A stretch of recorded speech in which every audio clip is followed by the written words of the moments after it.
uh, oleh Program Studi Ilmu Komunikasi Universitas Negeri Jakarta, bekerja sama dengan Aspikom dan Telkomsel. Sebelum saya memperkenalkan narasumber pada malam hari ini, saya akan memberikan rundown acara terlebih dahulu. Nanti para narasumber akan diberikan waktu 10 menit untuk memberikan pemaparan, lalu dilanjutkan dengan diskusi dan tanya jawab. Silahkan yang ingin bertanya kepada narasumber.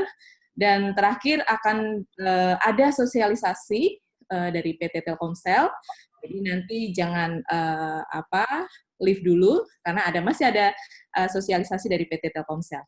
Nah, sebelum saya masuk pada inti acara pada malam hari ini, izinkan saya untuk memperkenalkan narasumber webinar pada malam hari ini. Narasumber ini sangat berkompeten sekali dan mereka yang akan menjawab mengenai bagaimana teknologi di era saat ini, apalagi era COVID-19 ya. Nah, sudah hadir di tengah-tengah kita ada Dr. Husnita, SAMSD CPR. Beliau merupakan penulis buku berjudul Humanoid Communication. Buku ini sangat menarik, jadi yang ingin tertarik untuk membaca bisa menghubungi beliau, dan kebetulan saya sudah membaca. Sangat menarik sekali dan sangat menginspirasi bukunya. Beliau juga alumni doktoral Fakultas Ilmu Komunikasi Universitas Padjadjaran. Beliau satu alumni ya, Ibu Husnita. Selamat malam, Bu Husnita. Ibu, apakah kedengaran? Selamat malam. Kedengaran, ya, kedengaran Bu Dita. Baik. Beliau selain menjadi dosen dan praktisi, beliau saat ini juga bekerja di PT Telkomsel sampai saat ini. Beliau juga sebagai pengajar di ilmu komunikasi ya Ibu ya. Selamat malam ya Ibu Husnita. Assalamualaikum, selamat datang di webinar malam hari ini. Nah, narasumber yang kedua pada malam hari ini yang sangat ditunggu-tunggu sekali ya. Di sini sudah ada saya panggilnya Mas aja ya, ini kelahirannya sama dengan saya dari Yogyakarta ya. Sudah hadir Mas Daniel Oscar. Mas Oscar, apakah sudah hadir? Halo, Halo. Mbak. Ya, apa kabar? Iya, alhamdulillah baik Mas.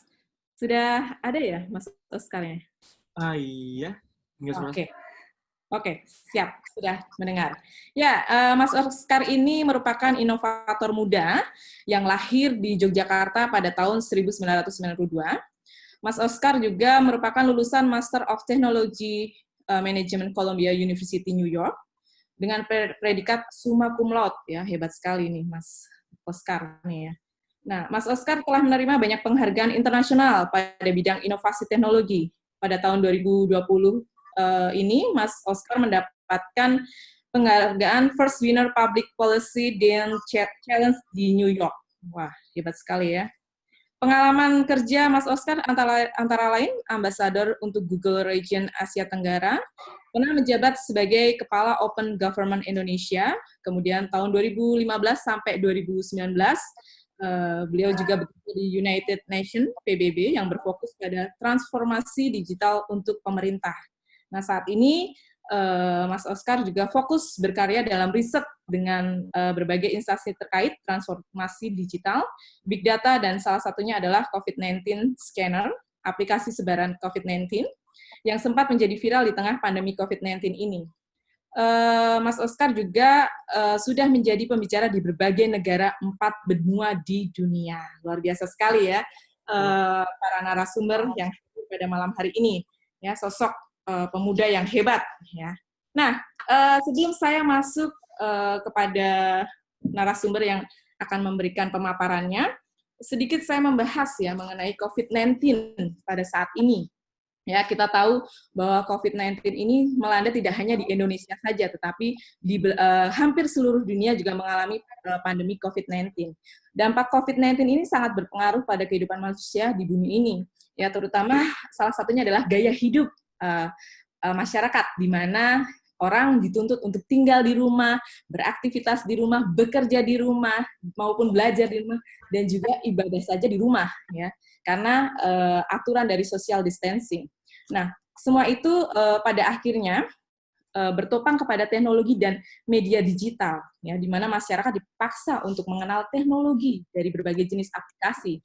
Mau tidak mau, masyarakat harus mengenal teknologi, tahu bagaimana menggunakan teknologi, ya, yang diperlukan saat ini. Bahkan untuk hiburan di rumah saja, seperti apa dan bagaimana agar kita tidak bosan menghadapi pandemi ini, karena kita juga belum sepenuhnya bisa keluar karena masih ada yang takut, ya, tidak sepenuhnya bisa keluar untuk melakukan aktivitas. Ya.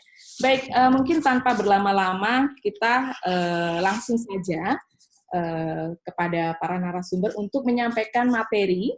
Untuk para narasumber, saya berikan waktu 10 menit untuk memaparkan. Mungkin yang pertama kali untuk memberikan pemaparan dari Dr. Husnita, lalu nanti dilanjutkan oleh Mas Oscar. Kemudian silakan kepada para peserta webinar untuk mengajukan pertanyaan atau diskusi pada malam hari ini. Untuk Dr. Husnita, mungkin langsung saja saya persilahkan untuk memberikan materinya. Baik, terima kasih Mbak Dita, teman saya, sekaligus kita juga berjuang bersama ya kala itu, jadi ketemu lagi di room ini. Bismillahirrahmanirrahim, Assalamualaikum warahmatullahi wabarakatuh. Waalaikumsalam warahmatullahi wabarakatuh. Waalaikumsalam warahmatullahi wabarakatuh. Salam sejahtera untuk kita semua. Pertama-tama saya ucapkan terima kasih banyak kepada UNJ yang telah mensupport acara ini, Telkomsel dengan link CloudX-nya, Aspikom telah memberikan support juga karena ini adalah bidang komunikasi. Terima kasih, mudah-mudahan Pak Dedi ada di sini.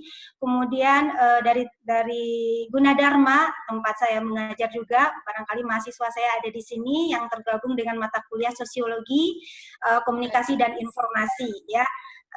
Jadi ini adalah materi yang kolaborasi sebenarnya nanti dengan pembicara kedua.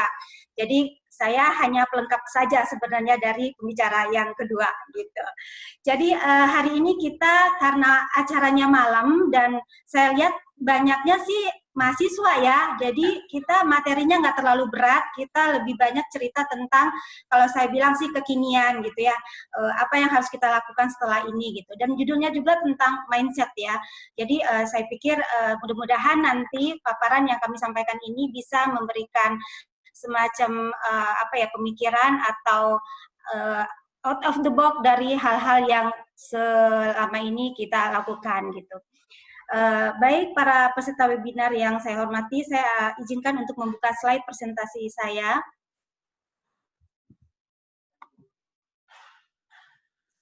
Kakak, cepat.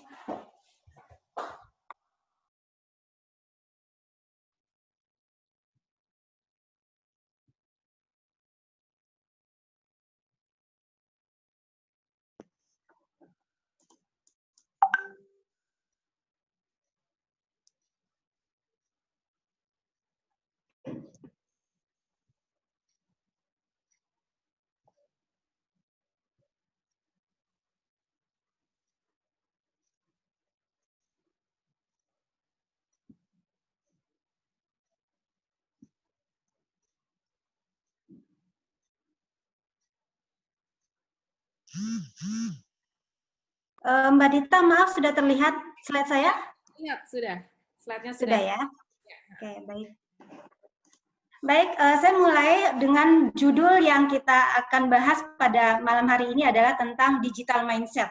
Ya, karena kita sekarang lagi dalam kondisi COVID-19, jadi kita juga akan membahas bagaimana selama ini dan ke depannya, gitu ya. Jadi kita tidak melihat lagi bahwa COVID ini menjadi sesuatu yang akan mengganggu kehidupan kita, gitu. Saya akan memperlihatkan CV saya. Tadi memang saya minta Mbak Dita nggak usah ngomongin CV saya karena memperpanjang waktu nantinya. Tadi sudah sebutkan bahwa saya kerja di Telkomsel, benar, dan saya adalah alumni Universitas Pajajaran dan beberapa organisasi non-profit yang saya ikuti untuk mengembangkan potensi dan bisa membangun networking saya gitu. Dan dalam kondisi yang masih menjunjung tinggi integritas gitu. Dan untuk sosial media saya ada di bawah, jadi mungkin bisa dilihat aja gitu. Terus yang pertama di sini saya ingin membahas terkait dengan bagaimana behavior. Jadi mohon maaf. Jadi behavior di sini yang saya lihat adalah bagaimana COVID ini benar-benar membuat kita menjadi orang yang sangat patuh gitu ya. Patuh dalam artian saya mulainya dari yang namanya stay at home gitu ya. Working, learning, playing, praying semua dilakukan di rumah dengan kondisi social distancing dan physical distancing. Kemudian kita akhirnya dengan keadaan harus di rumah, melihat berita di mana-mana, kita ternyata menimbulkan rasa empati. Banyak nyawa korban akibat COVID ini. Yang akhirnya masyarakat berlomba-lomba atau bersama-sama untuk menggalang dana, melakukan kegiatan sosial, gitu ya. Dan bahkan ada tenaga sukarela yang ingin menjadi membantu para korban tersebut, gitu. Kemudian selanjutnya behavior yang ketiga adalah kalau mungkin ada yang tahu tentang hierarki Maslow ya, teori Maslow, bahwa di sini biasanya kan kita mulai dengan basic need ya. Orang hidup berkembang dari kebutuhan primer, sekunder, kemudian sosial, kemudian aktualisasi diri gitu. Itu yang dikejar selama ini dalam kehidupan. Ternyata COVID ini membuat orang akhirnya turun ke bawah gitu ya, untuk ternyata basic need inilah yang dibutuhkan saat ini gitu. Dan ternyata semua orang berlomba-lomba untuk menyimpan makanan, minuman, kemudian kebutuhan sehari-hari untuk kelangsungan selama mereka harus di rumah. Nah, inilah yang terjadi. Kemudian yang terakhir sesuai dengan materi kita pada hari ini adalah tentang digital mindset gitu ya. Digital mindset yang akan saya bahas nanti sedikit saja tentang bagaimana beradaptasi, agile dan up to date gitu. Lalu saya membuat gambar di sini bahwa ICT itu menurut saya adalah DNA gitu ya. Jadi bagaimana seseorang menanamkan sikap dan perilakunya gitu ya, bahwa di dalam teknologi itu ada value gitu. Jadi ketika orang sudah mindsetnya tentang digital gitu, berarti dia ICT dan DNA. Nah di sini saya membuat bagan seperti ini penjelasannya. I itu adalah informasi. Ketika orang butuh dengan informasi, karena mindsetnya ada di digital, membutuhkan yang namanya device. Device seperti mobile phone, laptop, komputer, dan sebagainya. Jadi mereka harus terhubung, karena informasi itu memang harus up to date. Gitu. Kemudian C-nya adalah komunikasi. Ya, dengan komunikasi, bahwa orang nggak ingin ada miskomunikasi, orang nggak ingin terputus komunikasi, maka perlu adanya network, tahu jaringan.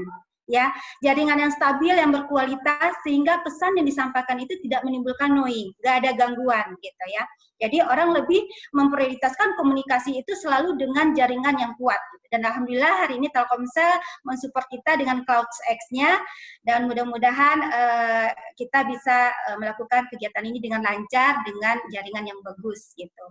Lalu yang ketiga adalah teknologinya gitu. Mindset teknologi yaitu berkaitan dengan aplikasi. Karena teknologi itu nggak bisa digunakan ketika aplikasi itu tidak mensupport gitu.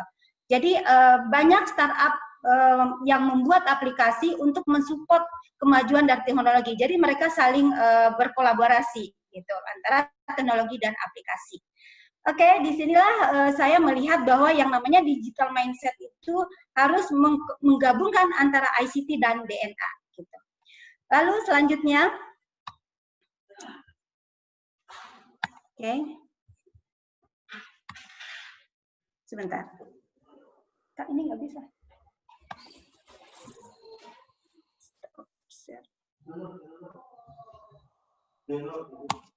Sebentar, ini kok nggak bisa di enter. Terasa sih tadi. Bisa dipencet.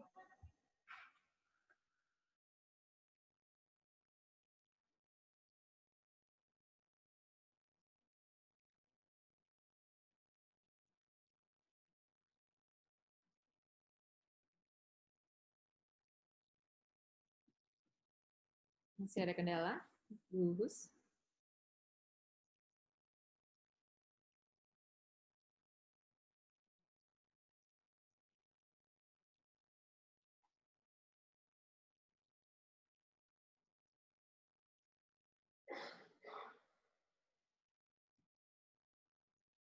Ya, sudah ada. Oke, sudah lanjut ya. Oke, nah sebelum saya bicara tentang during dan after digital mindset dengan COVID-19 ini, alhamdulillah Oktober 2019 saya sudah mengeluarkan buku dengan judul Humanoid Komunikasi. Buku ini terinspirasi karena saya di Telkomsel sudah 22 tahun dan saya melihat perkembangan teknologi, kemudian mengamati inovasi perusahaan dan bagaimana perilaku konsumen tersebut dalam menggunakan teknologi dalam ini adalah telekomunikasi seluler gitu. Nah, saya membuat buku ini melewati berbagai pertimbangan dan saya melihat dari 3 aspek sebenarnya, Mbak.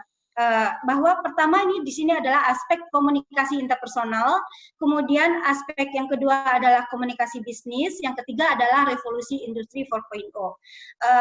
Intinya adalah dalam komunikasi interpersonal itu saya melihat bahwa ada perubahan, ada transformasi antara komunikasi face to face telah berkurang sehingga orang itu lebih banyak menggunakan video call. Nah, itu adalah dari komunikasi interpersonalnya. Lalu komunikasi ini bisnisnya terjadi transformasi bahwa marketplace tradisional dan modern itu sudah mulai jarang didatangin sehingga orang lebih senang melakukan transaksi di e-commerce gitu. Kemudian yang ketiga, mindset saya adalah revolusi industri 4.0. Saya melihat banyak sekarang chatbot, virtual assistant, robot yang mana ini menjadikan digital service ya. Nah, tentunya digital service ini ditopang oleh big data, artificial intelligence-nya, machine learning-nya, internet of thing-nya. Ini semua dikolaborasikan sehingga service-service digital itu dapat dinikmati oleh customer gitu. Nah, tentunya dengan adanya pergeseran atau transformasi ini terjadilah yang namanya pengurangan pekerjaan, otomisasi dan sebagainya. Mungkin ini ranahnya Mas Oscar yang akan lebih lebar lagi bercerita. Nah, inilah yang menjadi dasar saya membuat Humanoid Communication. Memang judulnya cukup unik ya, kata penerbit saat itu jangan dirubah judulnya karena memang akan membuat orang penasaran gitu judulnya. Nah, ini dan kebetulan Mas Oscar salah satu orang yang memberikan masukan dari buku saya ini, Mbak. Gitu. Oke, saya lanjut. Ini adalah before dari COVID, kemudian digital mindset-nya seperti ini, gitu ya. Setelah terjadi COVID-19, kemudian saya menghubungkan dengan apa yang telah saya tulis dan ternyata ini berkembang gitu ya. Ide saya yang di awal buku itu ternyata benar terjadi gitu ya. Saat orang-orang harus di rumah, ternyata banyak menggunakan online shopping. Kemudian e-commerce meningkat gitu ya. Semua orang lebih dengan mudah ibaratnya tuh masuk ke dalam kumpulan teknologi karena ini udah menjadi kebutuhan. Oke, kemudian saya juga melihat saat COVID ini bahwa orang sudah melakukan virtual meeting. Jadi berjamurlah yang namanya Zoom, CloudX, Teams, Google Meet, Webex dan sebagainya untuk melakukan pertemuan, diskusi dan beberapa hal tentang silaturahmi juga ada gitu. Jadi Go Virtual Meeting ini masuk ke dalam selama COVID-19 ini. Kemudian saya melihat juga bahwa untuk entertainment banyak sekali orang melakukan yang namanya live streaming, penggalangan dana, kemudian Netflix ini menjadi hal yang sangat banyak ya sekarang orang udah mengidolakan gitu ya. View juga, Maxstream, live streaming, YouTube, sosmed, semua orang akan akses itu karena nggak ada pilihan karena harus update gitu. Nah, ini adalah informasi-informasi mindset yang dilakukan orang ketika harus menghadapi COVID ini. Dan yang terakhir adalah yang namanya Go Virtual Edukasi. Jadi sekarang yang namanya belajar harus tetap dijalankan, seperti kita kampus harus jarak jauh, kemudian kita harus ada V-class, kursus juga harus tetap dilaksanakan gitu. Dan ini semuanya menggunakan teknologi. Artinya digital mindset ini sudah benar-benar dipaksakan masuk gitu. Jadi kalau kata Mas Oscar itu COVID lah yang membuat digital teknologi ini menjadi menjamur di dunia gitu. Oke, lanjut. Nah, sekarang kita mau ngapain dengan COVID ini? Karena kita sepertinya tidak akan bisa menghilangkan COVID ini. Karena ini adalah sebuah penyakit yang memang tentunya bisa dihindari, tapi kalau untuk dihilangkan mungkin tidak. Dan tidak ada satupun di dunia ini yang sudah mengklaim bahwa COVID ini akan berakhir di tanggal berapa, bulan berapa, dan tahun berapa. Artinya, kita harus bersahabat dengan COVID dengan menjaga kesehatan dan protokoler yang sudah ditentukan. Itu kembali lagi ke diri kita sendiri. Menurut saya seperti itu. Nah, akhirnya kita harus memilih apa yang bisa kita lakukan dan jangan kita lakukan ketika kita sudah harus bebas atau pelonggaran dari PSBB ini dilakukan di seluruh Indonesia. Yang pertama menurut saya dengan digital mindset ini, orang selama COVID sudah terbiasa, pada akhirnya terbiasa dengan yang namanya meremote pekerjaan dari rumah, gitu ya. Dan pada akhirnya juga merasa efektif bekerja dari rumah gitu. Ya, kita lihat satu hari seseorang bisa melakukan webinar 2-3 kali. Atau bisa jadi melakukan meeting berkali-kali dan melakukan report dan sebagainya. Dan itu ini saya juga membaca dari McKinsey ya tentang analisisnya, kemudian surveinya bahwa remote pekerja ini ternyata menjadikan efektif dalam bekerja gitu. Kemudian jangan sampai kita berharap bahwa kondisi yang lama itu akan kembali gitu ya. Jadi salah buat kita untuk berpikir bahwa keadaan akan kembali gitu, nggak ada gitu ya. Kita memang harus go ahead dan kita harus berpikir bagaimana kondisi ini tetap kita menjadi yang lebih produktif lagi dan lebih dari yang sebelum-sebelumnya gitu. Nah, di sini ada gambar yang saya lihat bahwa bagaimana meremote pekerjaan dari rumah itu. Kalau kita ingin nyaman, tentunya kita harus ngeset dari rumah sendiri. Contohnya kita harus punya ruangan sendiri, punya terpisah antara keluarga dengan ruangan, kemudian memanage bagaimana kita melakukan meeting-meeting dan sebagainya. Jadi banyak sekali hal-hal yang akhirnya kita lebih nyaman dengan after COVID ini. Gitu. Oke, yang kedua yang jangan kita lakukan adalah kalau di perusahaan, orang itu biasanya berorientasi kepada struktur organisasi gitu ya. Nah, dari survei McKinsey bahwa itu harus dihilangkan. Manajemen harus berpikir bahwa yang namanya struktur organisasi itu tidak menjadi domain lagi ketika semua orang sudah terkoneksi, ya. Semua orang sudah bisa melakukan kegiatan-kegiatan dengan mindset digitalnya tersebut gitu. Jadi akan terlihat orang-orang yang unggul ketika mereka itu adalah orang-orang yang tangkas, orang yang cepat tanggap, orang yang bisa mengeluarkan report dengan cepat gitu ya, dan yang pasti yang melek teknologi tentunya. Gitu. Nah, ini adalah setelah COVID ini yang benar-benar kita fokuskan gitu. Nah, Mbak Dita, nggak terlalu banyak saya sampaikan karena 10 menit ya. Nanti kita akan banyak sharing aja. Nah, ini buku saya, nanti bisa kita sharing juga di lain tempat, karena UNJ waktu itu sempat janjian ya, ternyata gagal gitu untuk bedah bukunya. Next ya Mbak Nita.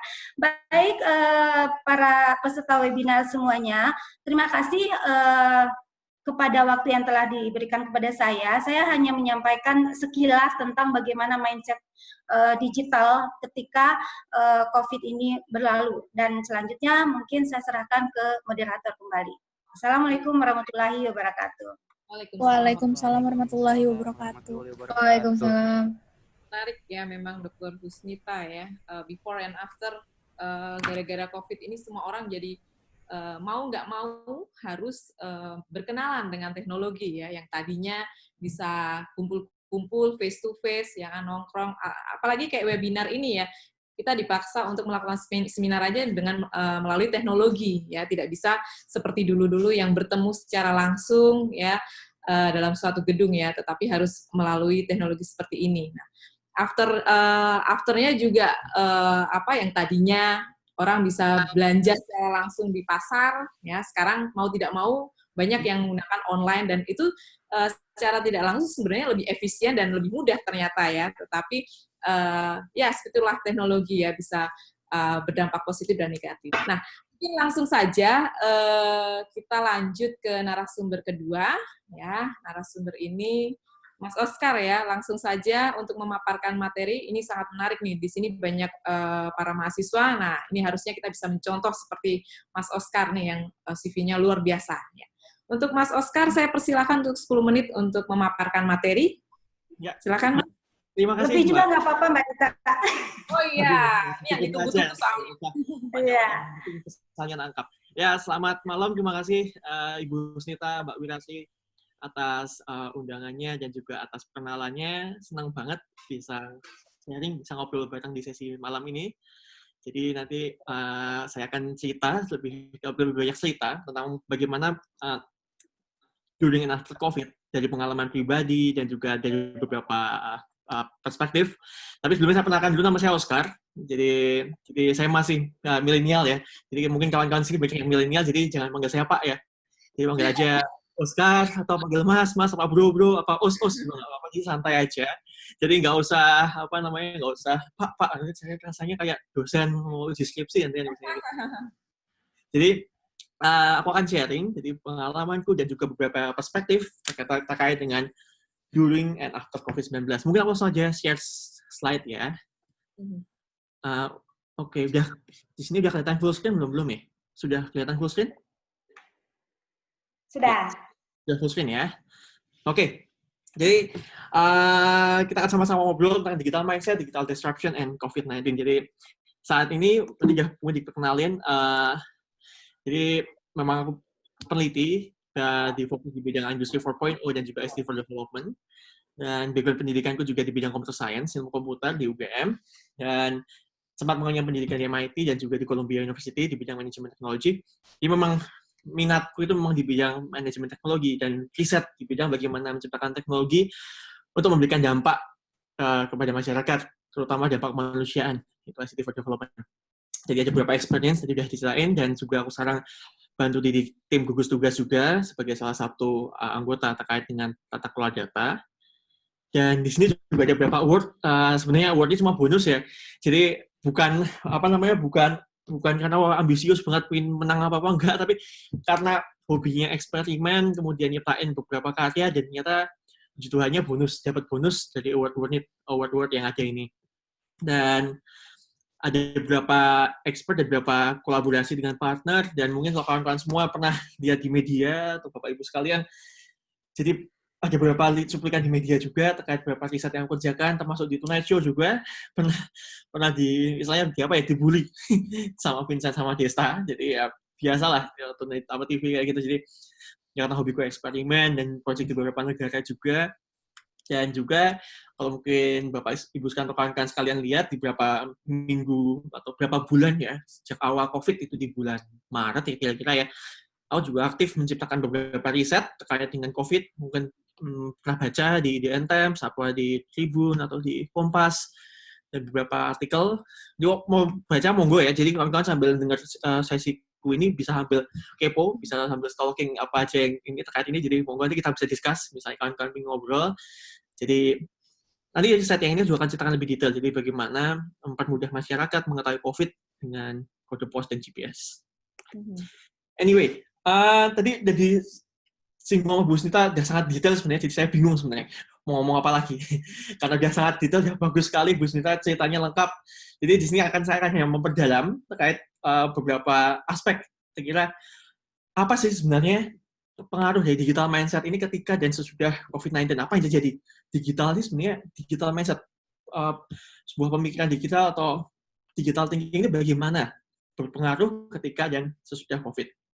Anyway, sebelum masuk ke situ, aku sebenarnya tertarik banget sama statement yang disampaikan oleh Perdana Menteri Singapura pada hari Labor Day. Labor Day itu di sekitar bulan April akhir kalau salah di Singapura. Beliau bilang, jadi coronavirus ini akan mempercepat digital disruption. Jadi istilahnya kalau biasanya kita baca atau biasanya kita ikut sesi sebelum ada COVID ini kan pada bilang, wah nanti industri 4.0 akan merubah manusia menjadi robot. Oh pada tahun 2022 pekerjaan ini akan hilang. Nah itu yang dibicarakan sebelum COVID. Tapi setelah ada COVID semuanya itu berubah jadi lebih cepat. Jadi nggak nunggu 2022 lagi, nggak nunggu berapa tahun lagi digital disruption itu terjadi, tapi terjadi pada saat ini juga. Barusan sambil lagi dengar Bu Snita presentasi, baca berita dari Airbnb juga sangat menarik. Airbnb bilang untuk membangun bisnisnya dibutuhkan waktu 12 tahun, dan untuk menghancurkannya, bisnisnya hanya dibutuhkan waktu 6 minggu, yaitu karena COVID. Jadi seperti itu. Jadi itu barusan beritanya lagi hits nih. Jadi kalau Airbnb cerita bahwa bisnisnya 12 tahun dibangun, tapi akibat dari COVID ini 6 minggu hilang bisnisnya. Nah, jadi digital disruption, COVID ini mempengaruhi berbagai macam aspek yang sangat menarik mempercepat digital disruption. Nah, kalau digital mindset tadi ya diceritakan sangat detail. Digital mindset itu adalah apa? Secara garis mudahnya adalah bagaimana pola pikir secara digital. Tapi pola pikir itu hanya sebuah metodologi. Tapi sedangkan yang penting adalah pola pikir berdasarkan sebuah permasalahan, menggunakan teknologi, menggunakan pola pikir digital untuk menciptakan sebuah benefit. Entah itu efektivitas, efisiensi, dan hal-hal lain. Jadi pola pikir ini berdasarkan permasalahan, kemudian menggunakan sebuah pola atau sebuah teknologi untuk menciptakan efisiensi, efektivitas, dan lainnya. Jadi digital mindset itu hanya sebuah tengahnya aja. Di dunia DNA itu benar-benar jadi hanya tengahnya aja. Yang penting itu adalah bagaimana pola digital mindset ini digunakan untuk menyelesaikan sebuah permasalahan, untuk kemudian menciptakan sebuah benefit dari sebuah teknologi. Jadi aku ceritain. Nah, anyway, sebelum masuk ke situ, juga aku cerita ini paper yang menarik bahwa 3 aspek kalau kita bilang digital. Ini yang akan dibahas juga, akan bahas beberapa aspek, ini akan bahas lebih dalam. 3 aspek yang akan aku angkat itu terkait bagaimana digital itu, bagaimana sebuah ekosistem digital itu terpengaruh akibat dari COVID. Yang pertama, setelah ada COVID ini, pertama kita akan less mobility, atau less globalization. Jadi kita nggak perlu kemana-mana lagi, nanti akan udah nggak kemana-mana lagi, dan semuanya dilakukan menggunakan teknologi. Yang kedua adalah more tech. Jadi less globalization, less mobility, yang kedua more teknologi. Semuanya akan terdigitalisasi, dan 3 adalah more automation. Nah, setelah kita masuk ke less mobility. Jadi kalau kawan-kawan semua, mungkin kita udah rasain ya, yang biasanya Zoom, atau biasanya kita mendapatkan sesi ini, kita harus naik kereta dulu, harus jalan kemana dulu untuk datang sesi ini, kemudian kita harus pulang, pada sesi 1 jam, tapi perjalanannya bisa 4 jam misalnya. Itu seperti itu. Jadi, untuk ketika COVID ini benar-benar kelihatan banget bahwa semuanya itu nggak harus bisa dikerjakan dimanapun. Jadi nggak perlu lagi berpergian mana-mana, dan teknologi mensupport itu semua, termasuk teknologi yang diciptakan oleh Telkomsel ini. Jadi bagaimana teknologi ini benar-benar membuat kita tuh benar-benar bisa kerja dimanapun. Dan nggak harus jauh-jauh kerja, nggak usah kerja ya. Contohnya ini kawan saya, rekan saya, kolega saya, dia ngajar piano di Pekanbaru, dia ngajar piano juga di Medan, dia ngajar piano juga di Surabaya, dengan menggunakan Zoom. Nah, pertanyaannya, lokasi gurunya di mana? Di Indonesia? Bukan. Lokasi gurunya jadi Kanada. Jadi namanya mas kolega saya, Mas Aryo ini sempat, jadi berita apa, kawan-kawan mungkin bisa search juga di Kompas, ini sempat, apa yang aku presentasikan ini sempat diliput juga gara-gara aku presentasikan ini. Jadi belajar piano pun tuh sekarang gurunya bisa di Kanada, dan kemudian ngajarnya tuh bisa dimanapun di seluruh Indonesia. Ini adalah contoh bagaimana untuk belajar pun kita nggak perlu lagi untuk nggak perlu lagi untuk berpergian, dan juga kita bisa mendapatkan teacher yang dari manapun. Ini membuat namanya less mobility dan borderless itu istilahnya. Jadi semua orang bisa bebas untuk berkarya, berkontribusi dimanapun dan ke siapapun, dimanapun itu. Dari virtual meeting, nah ini contohnya, saya juga punya project di New York, dan kita aktif hampir setiap minggu, kita rapat virtual New York, Jakarta, walaupun jeda waktunya 8 jam. Tapi ya, itu menunjukkan apa? Untuk mengerjakan sesuatu lagi, itu nggak perlu lagi namanya jauh-jauh saya terbang ke New York. Misalnya tahun lalu saya 8 kali pergi ke New York, termasuk ke acaranya Telkomsel juga. Jadi dari New York langsung pulang, langsung ke Bandung, kemudian 2 hari kemudian langsung balik ke New York lagi. Seperti itu, nggak tahun lalu. Tapi sekarang untuk mengerjakan proyek-proyek lintas negara, lintas benua, dan lintas 8 jam itu nggak perlu lagi untuk nggak perlu lagi untuk datang ke sana, tapi proyeknya itu berjalan terus. Ini yang saya lakukan sekarang, yaitu mengerjakan proyek di New York, tapi di Jakarta. Di sisi lain, juga wisuda. Jadi wisuda ini saya lakukan alami juga, wisudanya online. Jadi bagaimana tadi pendidikan, kita sudah belajar pendidikan, bisnis sekarang adalah seremoni. Biasanya kan seremoni kan itu harus ketat sekali ya, kayak seremoni seperti ini, kemudian pernikahan pun kadang-kadang itu harus datang mana-mana, dan itu effortnya lumayan banyak. Ini contohnya, jadi misalnya seremoni yang kita anggap itu harus formal banget, itu bisa juga ditransformasikan dengan melalui virtual atau virtual remote ini. Dan yang pasti, kalau misalnya Pak Jokowi bilang ada bekerja, kemudian belajar dan beribadah. Nah, ini juga beribadah.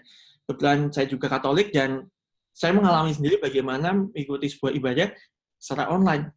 Jadi orang pun nggak pernah kepikiran namanya beribadah Paskah secara online, tapi karena COVID ini kemudian semua itu transformasi bahwa kita tetap harus beribadah dan media digital bisa memfasilitasi ibadah yang kita lakukan. Akan tetapi yang menarik, nggak semuanya, tapi yang menarik, nggak semuanya itu bisa secara digital. Nah, nggak semuanya bisa secara digital. Contohnya apa? Potong rambut. Jadi kalau kita bilang semuanya bisa mobility, ya, tapi yang nggak bisa itu apa? Contohnya potong rambut. Kita kan mau potong rambut tuh digital gimana gitu ya? Kita masa mau lihat YouTube sambil motong gini kan? Ya nggak bisa tuh. Ya. Jadi kita mau potong rambut yang belakang apalagi kan? Ini contohnya. Jadi walaupun semua budaya, semua aktivitas kita itu bisa transformasikan secara digital, ketika COVID ini kita bisa merasakan digital, tapi ada beberapa hal yang tetap aja nggak bisa dilakukan digital, contohnya seperti ini potong rambut. Di sisi lain, kongko tetap bisa. Contohnya saya lakukan, kongko dengan teman-teman, itu main games bareng, tapi main gamesnya pakai Zoom misalnya. Dia pakai video conference, kita mainan game TTS, teka-teki silang. Jadi, hampir semua, I think, kayak ketika COVID ini benar-benar kayak mungkin hampir 80% ya, aktivitas sehari-hari bisa transformasi ke digital, tapi tetap aja 20% ataupun 10% yang aktivitas nggak bisa dilakukan, ya contohnya seperti potong rambut ini. Jadi di sini merangkum dari list mobility ini adalah bagaimana kelihatan banget ketika dan sesudah COVID ini akan melihat bahwa sebenarnya kita ini nggak perlu kemana-mana untuk melakukan sebagian besar aktivitas yang kita lakukan dalam sehari-hari. Kita bisa melakukannya itu dari rumah untuk melakukan hal apapun. Nah, kemudian more teknologi. Nah, more teknologi ini menarik. Kenapa? Karena di sini nih, ketika ada COVID ini membuat orang-orang tuh sadar bahwa ternyata semua bisnis itu bisa ditransformasikan ke arah digital. Jadi, misalnya gini, misalnya kita awalnya itu butuh tanda tangan, ya kan? Misalnya dosen, kawan-kawan mahasiswa merasakan banget ya, untuk ketemu dosen, ngincer tanda tangan itu susahnya bukan main. Harus ditunggu depan pintunya, ya kan? Terus, ini urusan tangan basah, dan sebagainya. Nah, dengan dari COVID ini, kita makin menyadari bahwa nggak semuanya itu harus dilakukan secara fisik, tapi dilakukan secara digital. Nah, contohnya seperti ini. Digital shopping, ya. Digital shopping ini kelihatan kalau, misalnya kita mau belanja pun bisa dilakukan secara online. Dengan menggunakan misalnya, seperti ini. Jadi, contohnya ketika ada di Jogja, ada supermarket yang tutup itu sudah menunjukkan berbelanja secara offline itu berisiko. Dan di Amerika sendiri belanja secara online itu udah hal yang sangat membudaya. Dan di Indonesia ini yang seperti bilang di PM Singapura tadi. Jadi Indonesia ini ketika ada COVID ini makin menyadarkan, wah sekarang kita saat udah mulai belanja online ya, seperti itu. Jadi membuat orang makin cepat sadar bahwa belanja online itu bisa dilakukan dan mudah. Termasuk pembayaran juga. Terus restoran pun, UMKM ini menarik ya. Jadi kan UMKM ini awalnya banyak UMKM yang merasa sombong, nggak mau melakukan transformasi digital, misalnya karena dia merasa bisnisnya itu udah sustain, atau bisnisnya udah sustain dan dia juga udah merasa bahwa wah restoran ini udah semenjak 1970 apa 1960 udah sukses jaya. Aku nggak mau buka digital karena udah sukses jaya sejak 1970. Restoranku ramai, misalnya banyak restoran daerah yang rame-rame itu ya, yang kuliner itu. Nah, ketika COVID ini makin menyadarkan mereka bahwa wah, aku nggak bisa sombong dengan bisnisku sekarang, aku harus benar-benar melakukan sebuah transformasi supaya bisnisku tetap sustain di kondisi apapun. Ya kan, bayangkan aja misalnya kuliner pinggir jalan yang misalnya kuliner yang ramai itu sekarang nggak COVID ya, mereka nggak datang lagi, dan otomatis mereka harus melakukan transformasi. Gimana melakukan transformasi supaya bisa berubah secara digital, dan itu dilakukan di beberapa restoran. Kemudian cloud business, nah ini yang tadi aku ceritain. Jadi terkait berkolaborasi, kemudian digital marketing, dan kemudian tanda tangan dan sebagainya itu bisa dilakukan secara online, secara digital. Jadi kita nggak perlu lagi namanya misalnya insert tanda tangan seseorang dan sebagainya. Nah, dan yang ketiga adalah automation yang disebutkan tadi. Jadi automation ini bagaimana? Tadi yang pertama kan kita bahas terkait dengan less mobility. Yang kedua itu terkait dengan more digitalization. Yang ketiga adalah more automation. Nah, bedanya apa sama digitalisasi? Jadi digitalisasi itu hanya perubahan proses digital. Sedangkan automation adalah apa? Proses otomasi. Contohnya sebuah pabrik rokok. Itu awalnya dia tuh ada positif COVID dan kemudian dia bisa melakukan produksi.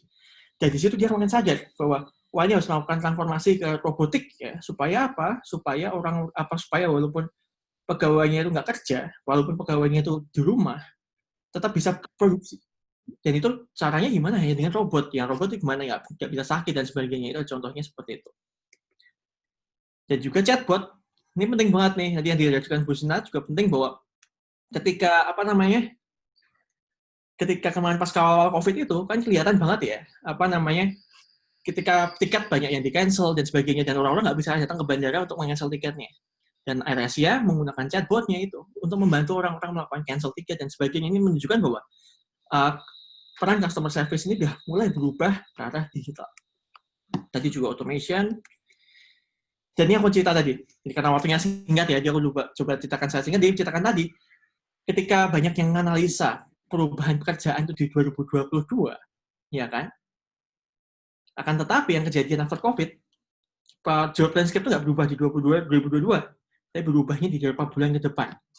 Jadi kalau kita lihat banyak pekerjaan yang hilang seperti accounting, admin, dan sebagainya, itu COVID ini benar-benar membuat pekerjaan itu nggak hilang di 2022, tapi benar-benar membuat pekerjaan itu hilang dalam minggu atau beberapa bulan ke depan. Dan karena itu, kita sebagai makhluk sosial yang harus melakukan pekerjaan, itu harus mampu beradaptasi dengan pekerjaan-pekerjaan yang muncul akibat dari digital disruption yang makin cepat karena COVID itu.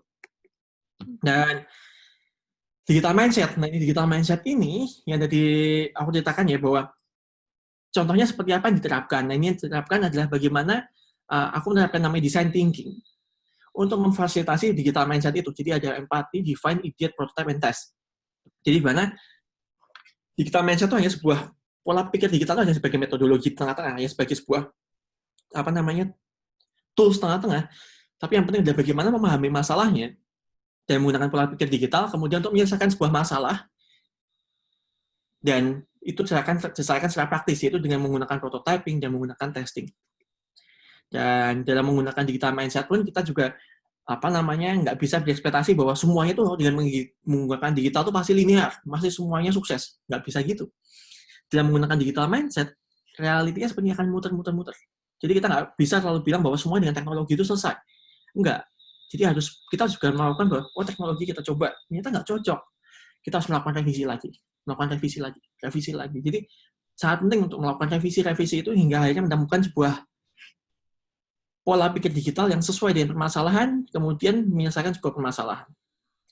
Jadi nggak bisa langsung linear, semua pakai teknologi itu selesai, enggak, tapi harus benar-benar prosesnya itu berputar terus hingga akhirnya menemukan digital mindset yang sempurna untuk menyelesaikan permasalahan. Contohnya COVID-19 scanner ini. Nah, COVID-19 scanner ini awalnya pengembangan waktu tahun 2013. Jadi bagaimana kita memudahkan orang-orang mengetahui persebaran wabah penyakit, persebaran penyakit ya dengan mudah.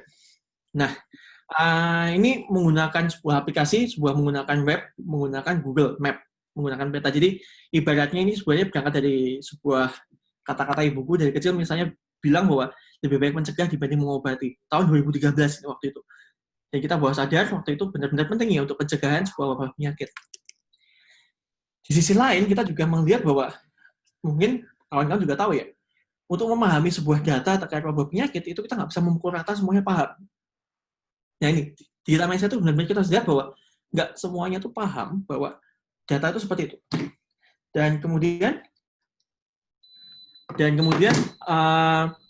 misalnya seorang tua ini kan ketika melihat grafik seperti ini, dia bakal bingung kan, wah ini maksudnya apa ya, warna merah, warna hijau, warna kuning ini maksudnya apa ya? Dan kemudian titik-titik ini warnanya apa? Tapi anak-anak yang tidak terbiasa sama data, misalnya nggak terbiasa sama data, kemudian bingung, wah ini maksudnya apa ya? Garis-garis maju ke depannya apa nih? Ini bentuknya udah kayak ini nih, udah kayak balok musik nih, misalnya seperti itu.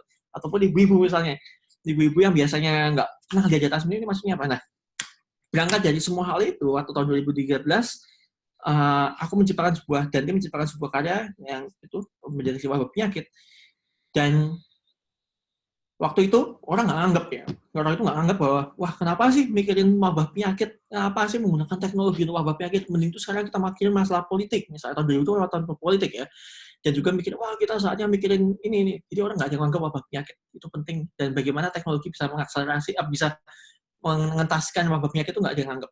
Jadi kita mengembangkan riset itu, kemudian kita sampai dipanggil ke Google Amerika, dan juga mandek karena ya nggak ada orang anggap tahun 2013. Dan kemudian 7 tahun kemudian, saat ini, kemudian kita coba aktivasi lagi tadi algoritma yang kami buat tahun 2012, dan ternyata 7 tahun kemudian kita implementasikan dalam COVID scanner ini, ternyata orang-orang berpikir bahwa ternyata penting ya untuk mengetahui wabah penyakit kita ini ada berapa, itu penting banget ya. Dan ini yang kami lakukan waktu itu awal-awal COVID, jadi belum ada Peduli Lindungi, belum ada aplikasi-aplikasi yang lain, tapi kami meluncurkan ini di bulan Maret dan di Jogja, hanya Jogja, dan dalam waktu berapa jam itu ada ratusan Twitter masuk. Tweet dari netizen yang bilang seperti ini, wah saat ini aku pakai aplikasi COVID Scanner ini kemana-mana, supaya bisa tahu kayak main Pokemon Go, jadi di daerahku ini ada berapa, dan supaya aku bisa mencegahnya lebih aman. Di sisi lain ada orang yang biasanya keluar rumah, setelah pakai COVID Scanner ini, wah aku tahu gini nggak usah keluar rumah lagi, ternyata sekitarku ada seperti ini. Dan kami buatnya pun dengan sangat mudah, hanya menggunakan GPS dan kode pos. Kenapa? Karena berangkat dari memahami kebutuhan customer-nya seperti apa. Jadi nggak langsung serta-merta bahwa, oh aplikasinya harus dibuat high-tech banget, enggak. Tapi kita harus memahami kebutuhannya, mereka tuh cuma tahu pencet ini dan kemudian bisa tahu informasinya. Jadi kita hanya menggunakan kode pos dan GPS, kemudian menginformasikan ini. Dan yang menariknya juga, kami membuka kode ini terbuka dan bisa diakses siapapun, dan saat ini juga ada aplikasi di beberapa daerah. Dan saat ini pun ternyata algoritma yang kami ciptakan ini juga diimplementasikan di Afrika Selatan. Jadi menarik banget ya ketika memahami perilaku customer itu, kita awalnya hanya memikirkan di Indonesia, ternyata customer yang kami tuju itu ternyata cocok profilnya dengan di Afrika Selatan. Jadi kami dapat email yang bisa nggak diimplementasikan di Afrika Selatan, dan kemudian algoritma ini juga diaplikasikan di Afrika Selatan. Nah, ini sebagai penutup dari materi yang kupaparkan. Jadi kalau misalnya orang tanya ya, sebenarnya ya digital transformation ini siapa yang ngelit ya setelah bertahun-tahun lamanya?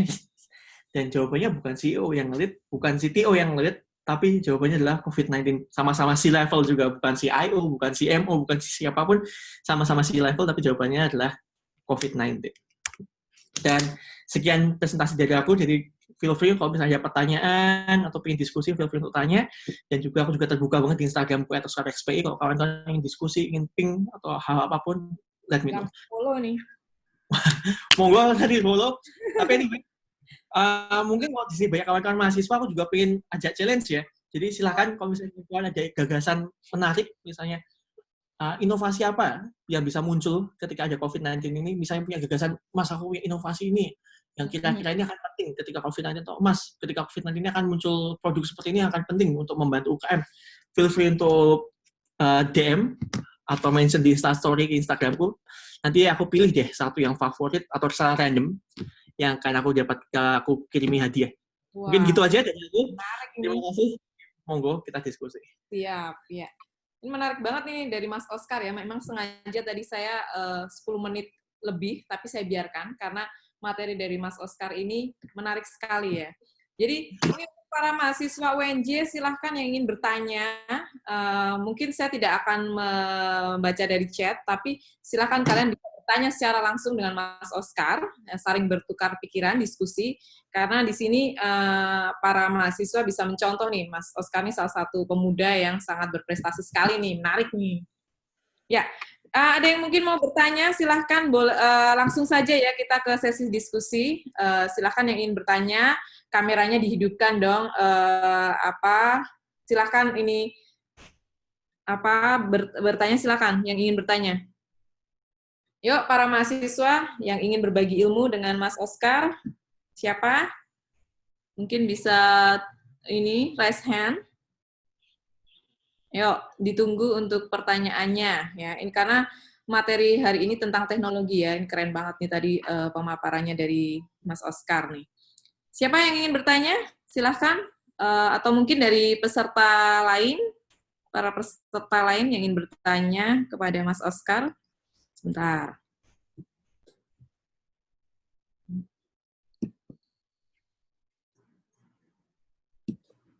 Yuk, ditunggu. Mbak, saya ingin bertanya. Tapi Ya. nggak nyalain kamera, boleh? Boleh. Ya, harusnya nyalain kamera dong, kenalan dengan Mas Oskar loh. Ganteng loh ini. Takut nggak rapi, Mbak. Ya, ini siapa? Namanya siapa? Indah Permata. Indah Permata. Oke. Silakan pertanyaannya apa, Indah? Gini, kan selama masa pandemik ini, kita beralih cara berkomunikasi kita yang misalnya sebelumnya, sebentar Mbak, sebelumnya melalui tatap muka langsung, sekarang menggunakan audiovisual. Yes. Lalu bagaimana solusi untuk kelompok marginal yang mengalami kesenjangan digital tinggi, di mana kelompok tersebut susah untuk mengakses digital karena infrastruktur digital yang kurang memadai. Lalu ada problem peserta didik yang gagap teknologi. Bagaimana mengatasi hal tersebut, Mbak? Oke, ya. Kita tampung dulu. Ini pertanyaannya untuk Mas Oskar dan untuk Bu Husnita ya? Iya, itu udah gabungan sih, Mbak, tadi. Oke, ya. Mungkin langsung aja dijawab ya, Mas dan Mbak Husnita, biar nanti yang lain bisa menyusul pertanyaan-pertanyaan. Dipersilahkan dulu, monggo dari Mbak Husnita dulu atau Mas Oskar terlebih dahulu. Mbak Husnita dulu mungkin ya, sebagai pembicara pertama. Ya. Baik, terima kasih Mbak Dita, terima kasih Indah atas pertanyaannya. Berhubung saya juga dosen, jadi pertanyaan ini atau masukan ini juga tidak baru kali ini saya dengar, sudah berkali-kali tentunya gitu ya. Dan memang segala keterbatasan itu ada gitu ya, baik itu dari mahasiswanya, dari kampusnya, dan bahkan dari operatornya sendiri gitu ya. Jadi ini saling berkesinambungan. Tapi apapun itu permasalahannya kita kan harus jalanin gini ya. Karena apa? Yang namanya pendidikan itu nggak mungkin kita stop dalam kondisi COVID ini gitu ya. Dan nah kebetulan sekali ini ada operator yang masuk ya sebetulnya. Saya bukan karena saya di Telkomsel dan saya mau promosi, enggak. Setahu saya ada beberapa operator, ya salah satunya di Telkomsel ini, mereka tuh punya produk yang benar-benar mensupport gitu, mensubsidi kampus gitu ya, di mana mereka punya produk. Tapi mungkin nanti mereka akan cerita lah ya apa itu produk mereka gitu ya. Jadi sebenarnya kita para pebisnis dari luar ini juga meyakini bahwa tidak semua orang bisa terkoneksi dengan bagus. Apalagi kita dengar ada beberapa yang meninggal ya Mbak ya di daerah rural, di daerah Kalimantan, daerah Makassar yang sinyal tuh susah banget ya, naik pohon kemudian jatuh dan meninggal. Kemudian ada beberapa PNS yang mencari sinyal sampai 2 jam nunggu gitu ya. Dan ini sangat menyedihkan memang gitu. Dan mudah-mudahan pemerintah kita benar-benar fokus untuk menangani hal ini. Karena apapun itu yang saya bilang, after COVID-19, kita nggak bisa lagi nggak go digital. Jadi infrastruktur itu benar-benar harus dipikirkan oleh seluruh stakeholder dan melihat bagaimana luasnya Indonesia ini. Gitu. Jadi saya mohon mahasiswa, mohon bersabar, mudah-mudahan pemerintahan kita cepat untuk melakukan perubahan sehingga kalian dalam melakukan perkuliahan jarak jauh, kemudian tugas, kemudian paket-paket datanya tidak terkendala sehingga proses belajar mengajar itu menjadi lebih baik dari sebelumnya. Mudah-mudahan, amin. Itu dari saya, Mbak. Oke, ya terima kasih Mbak Husnita. Ya memang ya tidak selamanya teknologi ini selalu baik ya, masih ada banyak kendala-kendala ya yang tadi diberikan contoh sama Mbak Husnita ya. Ada yang sampai manjat pohon, ya kan, sampai nyari sinyal susah dan sebagainya. Tidak semuanya bisa diterapkan di seluruh Indonesia, masih banyak yang masih kurang teknologinya. Ya, mungkin langsung ke jawaban Mas Oskar. Nah ini yang ditunggu nih para mahasiswa. Silakan Mas. Menarik banget ya, benar banget bahwa menciptakan teknologi secara inklusif itu adalah hal yang sangat penting. Ini yang sangat jarang dipahami oleh terutama orang-orang mungkin anak-anak muda ya. Kita selalu berpikiran bahwa semuanya selesai pakai apps. Selesainya pakai apps, kemudian semuanya tuh bisa pakai platform digital, semuanya bisa belajar. Tapi di kondisi lapangan nggak bisa, aku setuju banget Mbak. Jadi kayak di Merauke pun, aku barusan dari Merauke sekitar setahun yang lalu ya, itu ada sekolah pun nggak punya komputer, SD. Gurunya pun yang punya HP pun hanya 3. Dan kondisi seperti itu. Dan itu yang terjadi di lapangan, dan Indonesia tuh nggak bisa kita pukul rata Jakarta semua. Nah, solusinya gimana? Jadi benar-benar ini mumpung ada Telkomsel juga, saya dulu namanya digitalisasi dan juga bagaimana perluasan internet ke daerah-daerah dan semua sama didukung oleh Telkomsel nih. Jadi nggak hanya perluasan internet di daerah, tapi juga mendukung dari infrastruktur digitalnya, yaitu menyediakan gadget ke anak-anak muda. Itu penting. Jadi ini ya sebenarnya gagasannya makro banget, tapi kalau contohnya mikro banget bahwa daripada ya memberikan bantuan-bantuan pendidikan yang mungkin belum begitu clear outputnya, ya kan, bantuan pendidikan plus bantuan sosial yang belum clear outputnya, itu lebih baik kamu pikirkan ya untuk pendidikannya benar-benar memberikan fundamental, misalnya berikan gadget ke anak-anak pelosok itu, dan kemudian ketika gadget udah dibagikan itu mudah untuk melakukan namanya kita melakukan memberikan tugas, memberikan materi edukasi dan sebagainya. Itu yang hal fundamental yang kelewatan dan itu bisa diperbaiki lah istilahnya. Jadi memberikan gadget ke anak-anak muda, anak-anak sekolah, SD, SMP itu penting supaya mereka kasih tugas dan sebagainya. Dan ini yang telat istilahnya kondisi sekarang ya. Jadi ketika ada telat ya bingung sekarang, orang-orang anak-anak nggak punya laptop, terus ketika sekolah dalam waktu 3 bulan mereka mau akses materi gimana? Yang telat tapi ya sudah, maksudnya sudah berlalu. Yang kedepannya itu akan sangat penting bahwa satu menyediakan akses infrastruktur teknologi gadget itu ke anak-anak, yang kedua memberikan internet dan pastinya juga pendampingan supaya melakukan menggunakan gadgetnya secara baik, jadi nggak digunakan hal-hal yang negatif. Itu secara makronya. Nah, secara mikronya, nah ini adalah peran kawan-kawan muda untuk membantu bagaimana edukasi sekitarnya. Jadi kawan-kawan muda misalnya di sini sudah memiliki sebuah fasilitas yang mumpuni, ini makanya sedang dicoba digagas juga bagaimana menggerakkan relawan pendidikan. Istilahnya kawan-kawan muda ini menjadi agen-agen yang punya gadget untuk memberikan sebuah edukasi ke kawan-kawan atau anak-anak yang nggak memiliki fasilitas gadget itu.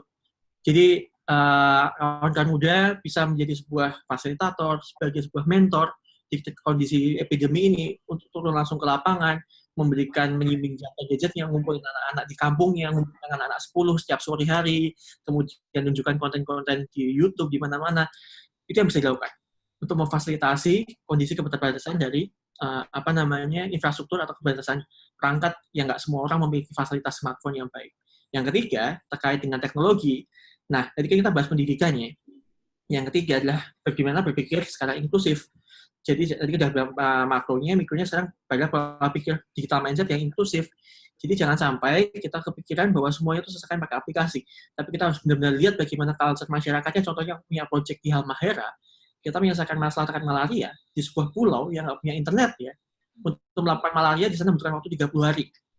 Karena ada internet, jadi harus pakai susah buat ngirim surat dan macam-macam untuk ngirimkan itu data, ngirimkan obat. Nah, dan warga pun nggak mau melaporkan, kenapa? Mereka nggak mau keluar pulsa, mereka nggak mau telepon. Nah, bagaimana solusinya? Ya nggak punya aplikasi nggak bisa berjalan. Yang kami lakukan adalah menggunakan misalnya USSD.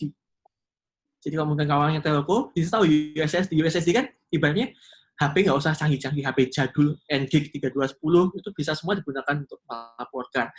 Dan nggak perlu pulsa, jadi warga-warga yang ekonominya terbatas kita bisa melaporkan malaria, dan dari situ kita bisa melaporkan malaria yang awal 30 hari menjadi 3 hari. Nah itu contoh.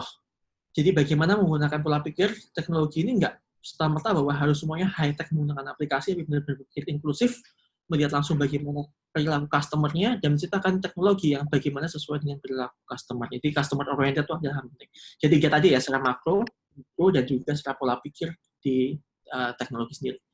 Semoga bisa menjawab. Oke, ya. Ada lagi pertanyaan? Masih banyak waktu. Ya, kita berakhir sampai pukul 9. Ya.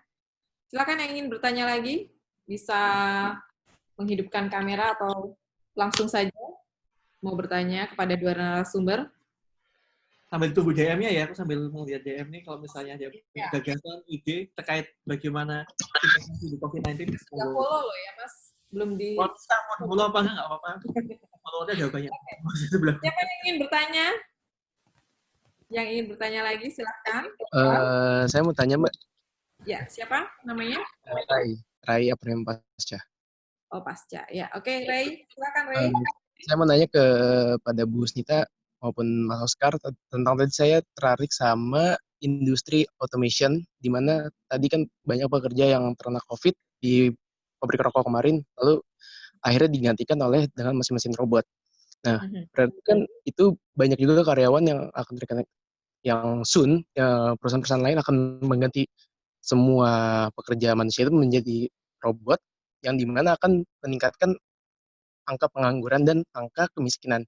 Bagaimana sih teknologi mengantisipasi angka pengangguran itu dan peningkatan kemiskinan itu? Terima kasih. Oke. Baik.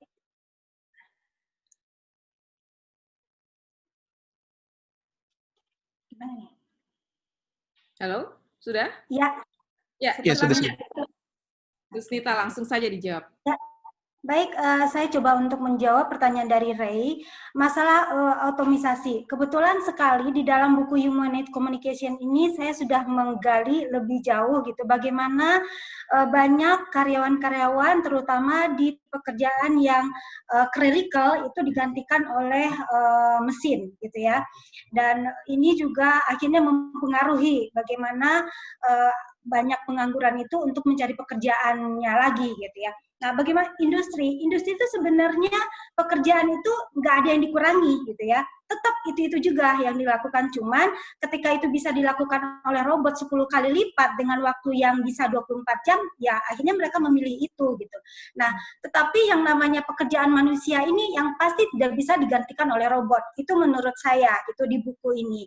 Kenapa? Karena ada beberapa indikator yang tidak dimiliki oleh robot tersebut. Ya, salah satunya adalah yang namanya empati gitu ya, bagaimana negosiasi itu tidak bisa dilakukan, sehingga industri harusnya berpikir bahwa ketika terjadi perpindahan atau otomisasi human resource-nya harus melihat di mana kelemahannya, sehingga pada saat titik lemah itu maka human-nya harus lebih maksimal lagi, sehingga tidak mendatangkan kekecewaan dari customer-nya mungkin, atau tidak menghilangkan penjualan yang tadinya harus terjadi. Contohnya begini, di virtual assistant atau di chatbot gitu ya, biasanya orang suka melakukan pertanyaan-pertanyaan yang dasar, tetapi ada juga pelanggan atau customer yang bertanya ketika jawaban itu tidak ada di big datanya gitu. Sehingga biasanya chatbot atau virtual assistant itu dia mengarahkan kembali ke customer service atau ke jawaban yang awal. Nah, menurut saya harusnya perusahaan sudah memikirkan ketika mentok tidak ada lagi jawaban yang bisa dijawab oleh mesin ini atau robot ini, human-nya langsung berinteraksi dengan human. Jadi balik lagi bahwa human to human itu tidak bisa tergantikan. Nah, inilah yang disebut dengan otomisasi yang harus di-develop sehingga human resource itu tetap produktif dan dapat menghasilkan kinerja atau produktivitas yang lebih baik lagi gitu. Baik, terima kasih Bu. Ya. Halo, ya saya. Halo. Ya, Ya. masih. Oke. Menarik banget Mas pertanyaannya, terima kasih. Jadi ini benar-benar yang pekerjaan yang aku lakukan sekarang. Jadi banyak membantu asistensi di beberapa perusahaan untuk transformasi ke industri 4.0. Ada satu case yang menarik ya, misalnya pernah aku dampingi. Awalnya itu pekerjaan itu membutuhkan 3 orang untuk melakukan perakitan sebuah produk lah istilahnya. Dan setelah adanya robot, nggak butuhkan lagi 3 orang, tapi yang dibutuhkan hanya tinggal 1 orang. Dan 1 orang pun tugasnya bukan rakit lagi. Tugasnya apa? Tugasnya memsupervisi mesinnya ini berjalan baik atau enggak. Jadi yang dipilih itu 3 itu, dan kemudian 3 ini tinggal 1. Dan bagaimana, ini aku sambil cerita ya, mungkin bisa kita elaborasi. Dan dari 3 orang ini yang dipilih menjadi supervisi 1 ini, bagaimana milihnya? 3 ini kan awalnya ya perakit, background-nya sama, lulusan kerjanya sama, kemudian pengalaman kerjanya sama. Tapi yang dipilih itu yang 1 yang jadi monitor tuh hanya yang dipilih ada berdasarkan karakternya. Jadi bagaimana, makanya misalnya Pak Menko BUMN bilang bahwa integrity karakter itu penting, yaitu karena di era 4.0 ketika misalnya kita digantikan robot, yang paling jagoan ini, yang paling yang dipilih adalah benar-benar ya karakternya itu yang dipilih. Nah, itu yang menarik jadi insight yang pertama ya. Aku pengen cerita bahwa ketika ini yang aku alami sekarang, aku pernah alami itu ya seperti itu. Jadi bagaimana perusahaan milih 3 dari itu, 1 yang tinggal sisa itu ya benar-benar karakternya seperti apa. Nah, yang kedua, terkait dengan lanskap pekerjaan, sebenarnya lanskap pekerjaan setuju banget bahwa lanskap pekerjaan tadi Ibu Snita bilang bahwa lanskap pekerjaan ini sebenarnya nggak hilang ya. Akan tetapi bertransformasi ke hal yang lain. Nah, oleh karena itu yang aku mencoba juga dampingi bagaimana perusahaan yang melakukan transformasi, dua orang yang tadi ini, ya kan, itu ibaratnya bukan dilepas serta-merta kemudian untuk udah kamu lepas nggak udah kontak lagi. Tapi dua orang ini benar-benar sebelum dilepas benar-benar di training untuk dapat adaptif dengan kebutuhan yang ada di era industri 4.0. Jadi yang benar disampaikan Ibu Snita bahwa ada hal-hal apa aja yang kira-kira pekerjaan yang muncul. Jadi misalnya 2022 kita dilihat trennya misalnya ada pekerjaan terkait bagaimana lebih menggunakan critical thinking gitu. Pekerjaan terkait data analis, pekerjaan terkait dengan programmer, pekerjaan terkait hal-hal yang terkait menggunakan critical thinking yang benar-benar nggak sifatnya rutin. Itulah yang di-training kedua orang ini. Jadi ketika mereka lulus, atau mereka sudah selesai dari pekerjaannya, karena diganti dengan robot, mereka bisa adaptif dengan kebutuhan baru yang dibutuhkan oleh industri 4.0. Jadi dua hal itu yang kira-kira menjadi jawabanku. Jadi benar-benar robot itu bisa menggantikan, tapi karakter yang dimiliki manusia itu nggak bisa digantikan, dan itu kan tetap menjadi juaranya, karakter itu. Dan yang kedua, untuk bagaimana mengantisipasi yang layoff ini adalah bagaimana men-equip orang-orang ini dengan kebutuhan pekerjaan yang baru, sehingga bisa adaptif dengan cepat. Kira-kira begitu, Mas. Semoga menjawab pertanyaannya. Baik, terima kasih Mas Oscar. Yes. Ada lagi yang ingin bertanya? Masih banyak waktu. Selamat malam, Mbak. Saya mau bertanya. Oke, namanya siapa? Nama saya Kristabel Reviana. Oke, ya silahkan. Oke. Selamat malam untuk Mas dan Ibu Husnita.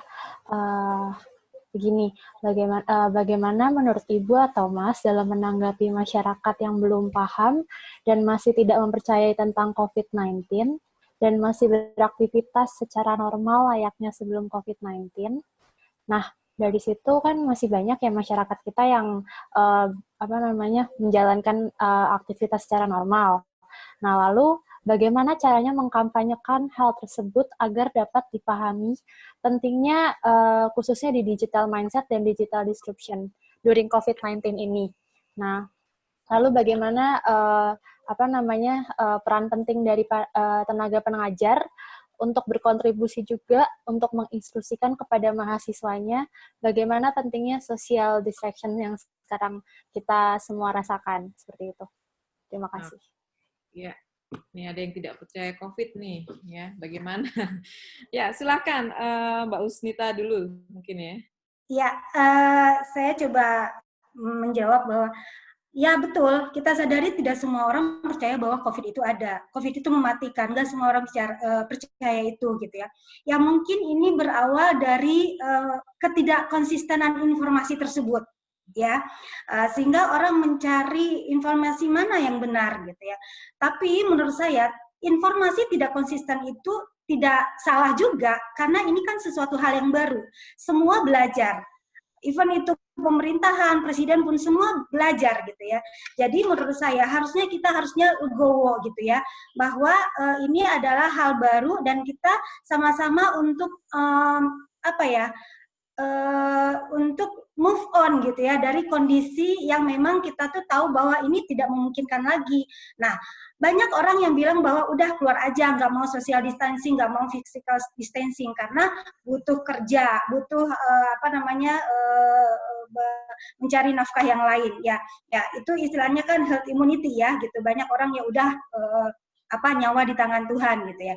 Nah, menurut saya yang penting di sini pemerintahan dan beberapa lembaga yang memang gugus tugas itu telah menyampaikan informasi yang benar-benar harus disampaikan dan itu tersampaikan. Ketika masyarakat tidak menanggapinya dan tidak percaya, nah itu menurut saya kembali lagi ke masyarakat itu sendiri. Selama SOP yang disampaikan itu benar, kemudian semua jajaran stakeholder sudah konsisten, ya itu harus kita hargai gitu. Nah, itu yang dari saya, dan kemudian bagaimana pengajar atau para dosen melihat bahwa ini tentang social distancing juga ya. Tadi pertanyaan Mbak Dita yang kedua itu? Bagaimana dosen dan mahasiswa ya mengenai social distancing tadi, Mbak? Oke, ya.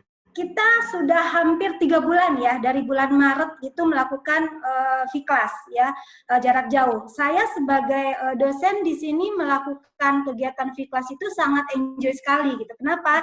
Karena ada media yang diberikan kampus, kemudian kita bisa berinteraksi, kemudian kita juga masuk tugasnya itu tepat waktu karena sudah ada sistem yang mengelok. Ketika mereka nggak input tugas, otomatis ya nilai nggak keluar gitu. Jadi disiplin itu akhirnya terbentuk gitu dengan adanya ketentuan-ketentuan di awal gitu. Dan menurut saya ini bagus gitu ya. Jadi yuk mari kita mencari hal positif dengan adanya kejadian sekarang gitu.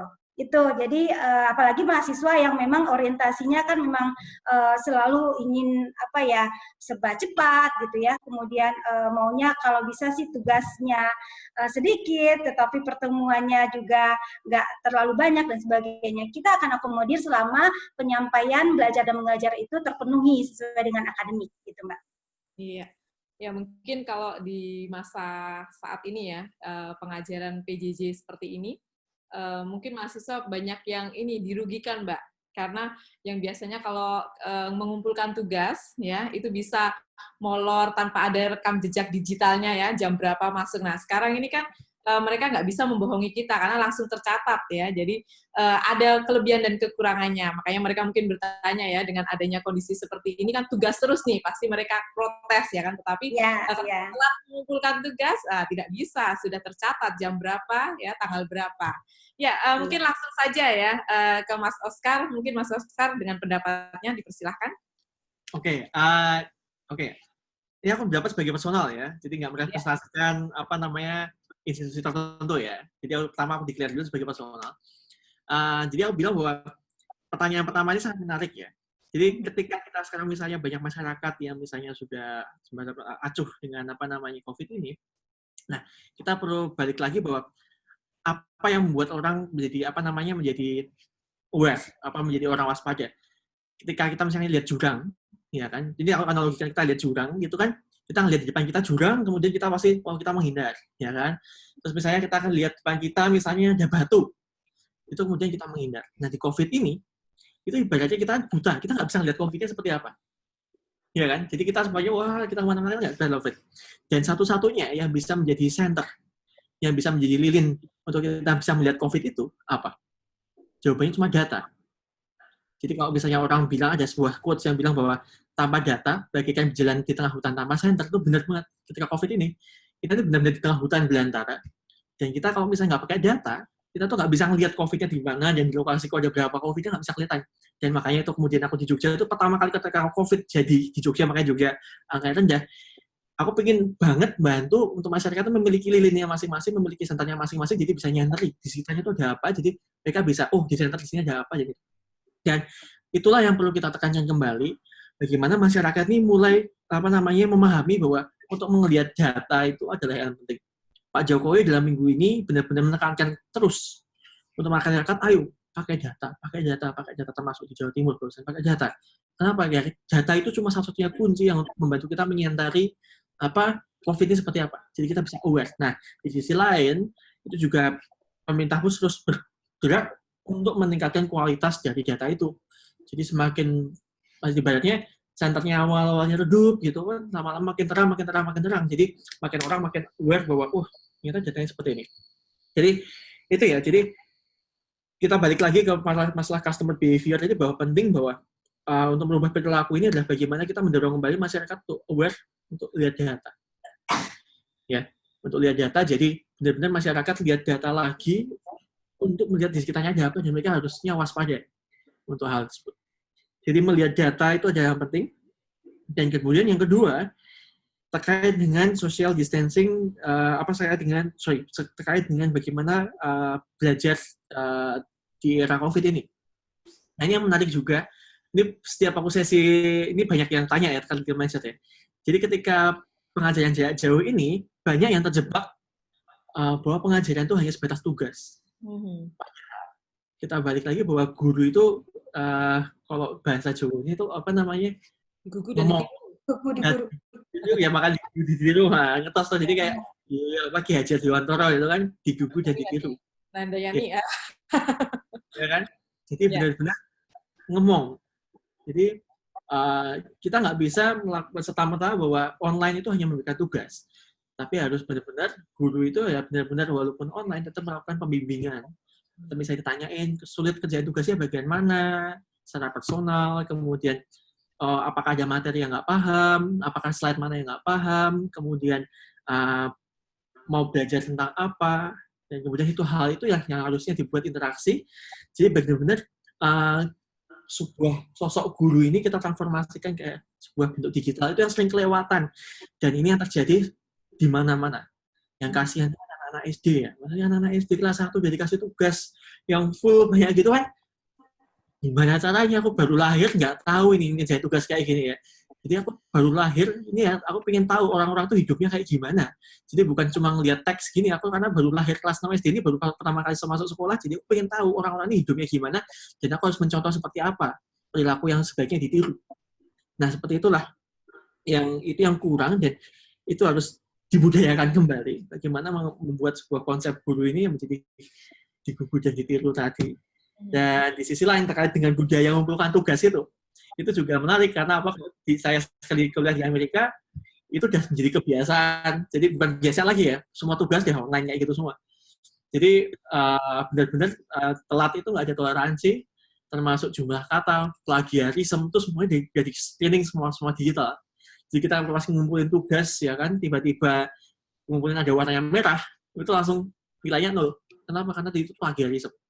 Nah, karena menggunakan teknologi jadi seperti itu, jadi ada platform itu ya itu dipakai di Harvard dimanapun, jadi mengumpulkan tugas telat langsung nilainya berkurang. Wah, tapi ya sudahlah, namanya teknologi ya memang, tapi itu membantu bagi guru juga untuk melakukan assessment bahwa supaya mendapatkan. Jadi kita jangan lihat sebuah platform itu menjadi hal yang menghambat tadi, seperti misalnya mengingat bahwa wah jadi ngumpulnya tugas waktu, enggak, tapi benar-benar platform itu di sisi lain membantu guru supaya memastikan kedisiplinannya, di sisi lain kita juga bisa belajar lebih disiplin. Jadi mungkin itu poinku ya. Jadi pertama terkait dengan data, itu membiasakan lagi orang-orang untuk membuka data. Maksudnya untuk membuka data, melihat data. Bukan menimbulkan ketakutan ya, tapi kewaspadaan. Yang kedua, digugu dan ditiru itu yang penting. Jadi jangan sampai terjebak di pengajian jarak jauh ini hanya memberikan tugas. Mungkin semoga bisa menjawab. Oke, ya. Oke. Mas, saya mau nanya lagi, mau nanggepin sih sebenarnya.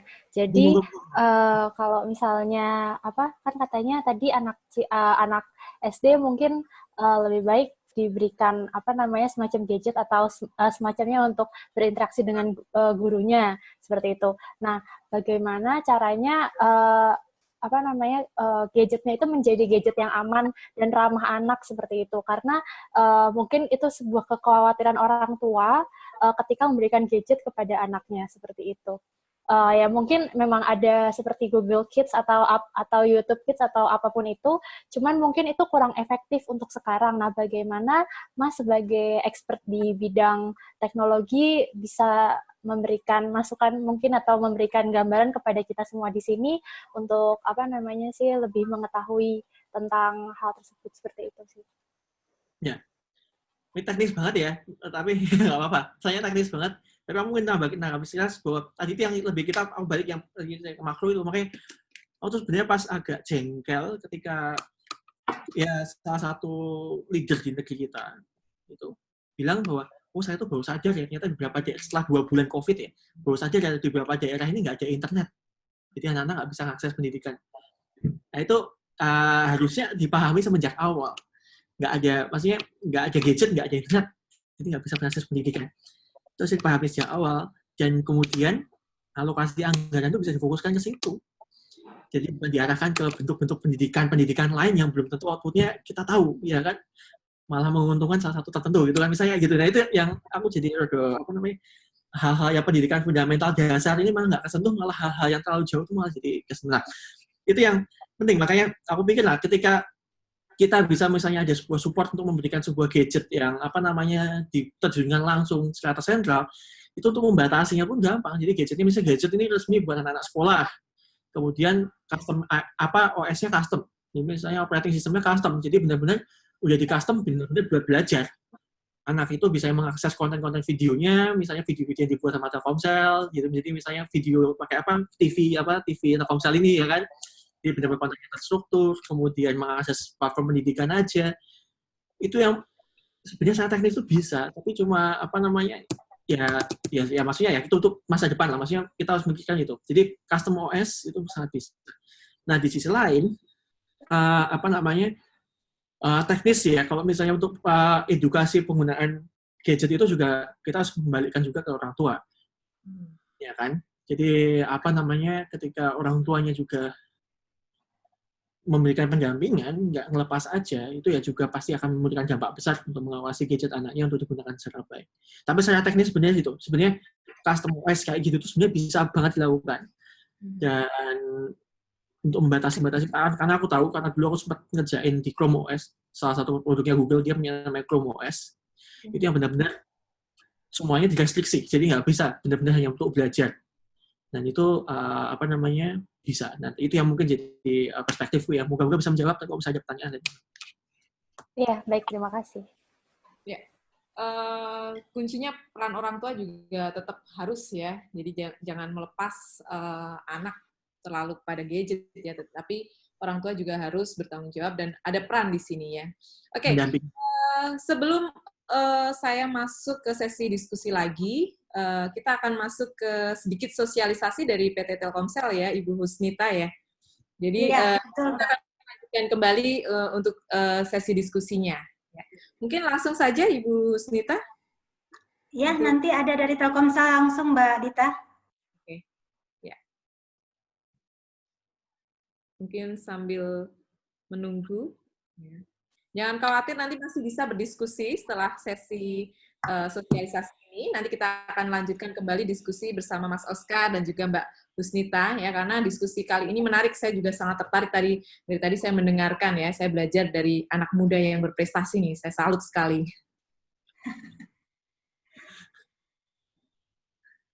Ya, slide-nya sudah ada. Bisa dimulai.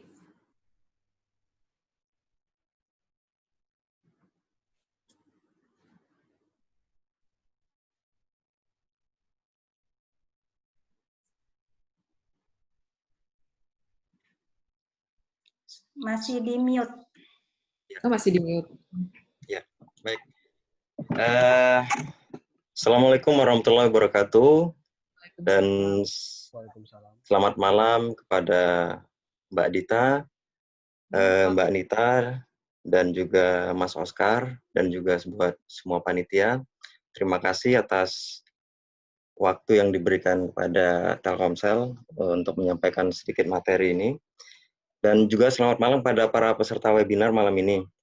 Kami minta waktu hanya 5 menit ya, kita sampaikan mungkin masih inline dengan atau relevan dengan materi yang disampaikan oleh Bu Nita dan juga Mas Oscar tadi yang terkait dengan pandemi COVID-19. Mungkin kita langsung saja. Jadi kita ada background objektif di sini bahwa kita punya program. Sebenarnya kita ingin mensupport kalau kita mencuplik sedikit dari materi presentasi Bu Nita terkait Go Virtual Education. Ya, memang tuntutannya saat ini di dunia edukasi untuk homeschooling, mungkin kalau di dunia perkuliahan ya sekolah atau perkuliahan online, sehingga banyak dituntut perubahan. Ya ini terutama tadi mungkin ada pertanyaan juga terkait gimana nih untuk yang kurang mampu untuk paket datanya dan sebagainya. Nah, di sini Telkomsel hadir, kita starting sebenarnya program dari 23 Maret dan akan berakhir di 31 Maret. Kita fokus pada 3 bidang sebenarnya. Yang pertama tentunya edukasi dan kampus diantaranya, lalu ada e-commerce dan juga dunia kesehatan yang paling disibukkan terkait dengan pandemik ini. Nah, ini kita langsung saja. Kalau mungkin sempat disampaikan tadi kebutuhan paket data yang murah, nah ini Telkomsel punya paket yang buat digunakan bisa buat tenaga pengajar di kampus maupun di sekolah. Kita punya paket yang subsidi dan memang harganya di bawah harga pasar. Ada 4 paket untuk paket society ini dari paket yang 40.000 sampai dengan paket yang 100.000. Lalu yang kedua, kita juga punya paket atau solusi untuk Vkon. yang saat ini kita gunakan juga untuk acara webinar malam ini, yaitu CloudX Meeting. Mungkin saat ini sudah ada market leadernya, mungkin Zoom yang mungkin sudah mendunia dan sangat diuntungkan dengan kondisi saat ini. Apa sih kelebihan CloudX dibandingkan dengan Zoom ataupun yang lain? Bahwa kita saat ini paling secure karena datanya on-premise Telkomsel. Lalu hal ini proven karena kita juga CloudX ini sudah digunakan sekian bulan di rapat terbatas kabinet dan juga di Badan Intelijen Negara. Kemudian slide selanjutnya terkait dengan paket data yang bisa diberikan oleh kampus kepada mahasiswa. Kita punya paket special bulk package ada 3 macam, yaitu paket yang 8,1 tera, paket kedua 16,25 tera, lalu yang ketiga paket 3 31,5 tera. Terakhir ada paket yang sebenarnya ini buat dunia pendidikan khususnya di sekolahan atau SMA, walaupun nggak menutup kemungkinan buat kampus yang skalanya kecil, dia bisa memberikan paket data buat mahasiswa dari yang paket small bulk 1, yaitu 1,2 tera, sampai dengan paket 2 yang 2,4 tera. Nilainya sangat murah sekali, hanya 5 juta, dan kami jamin ini untuk paket data Telkomsel jauh di bawah harga pasar. Demikian mungkin dari Telkomsel. Nanti dari Telkomsel ada sudah siapkan hadiah dari panitia untuk 3 penanya pertama terkait materi yang saya sampaikan ini. Nanti hadiahnya berupa saldo link aja. Nanti akan selanjutnya di-handle oleh panitia. Demikian yang saya sampaikan.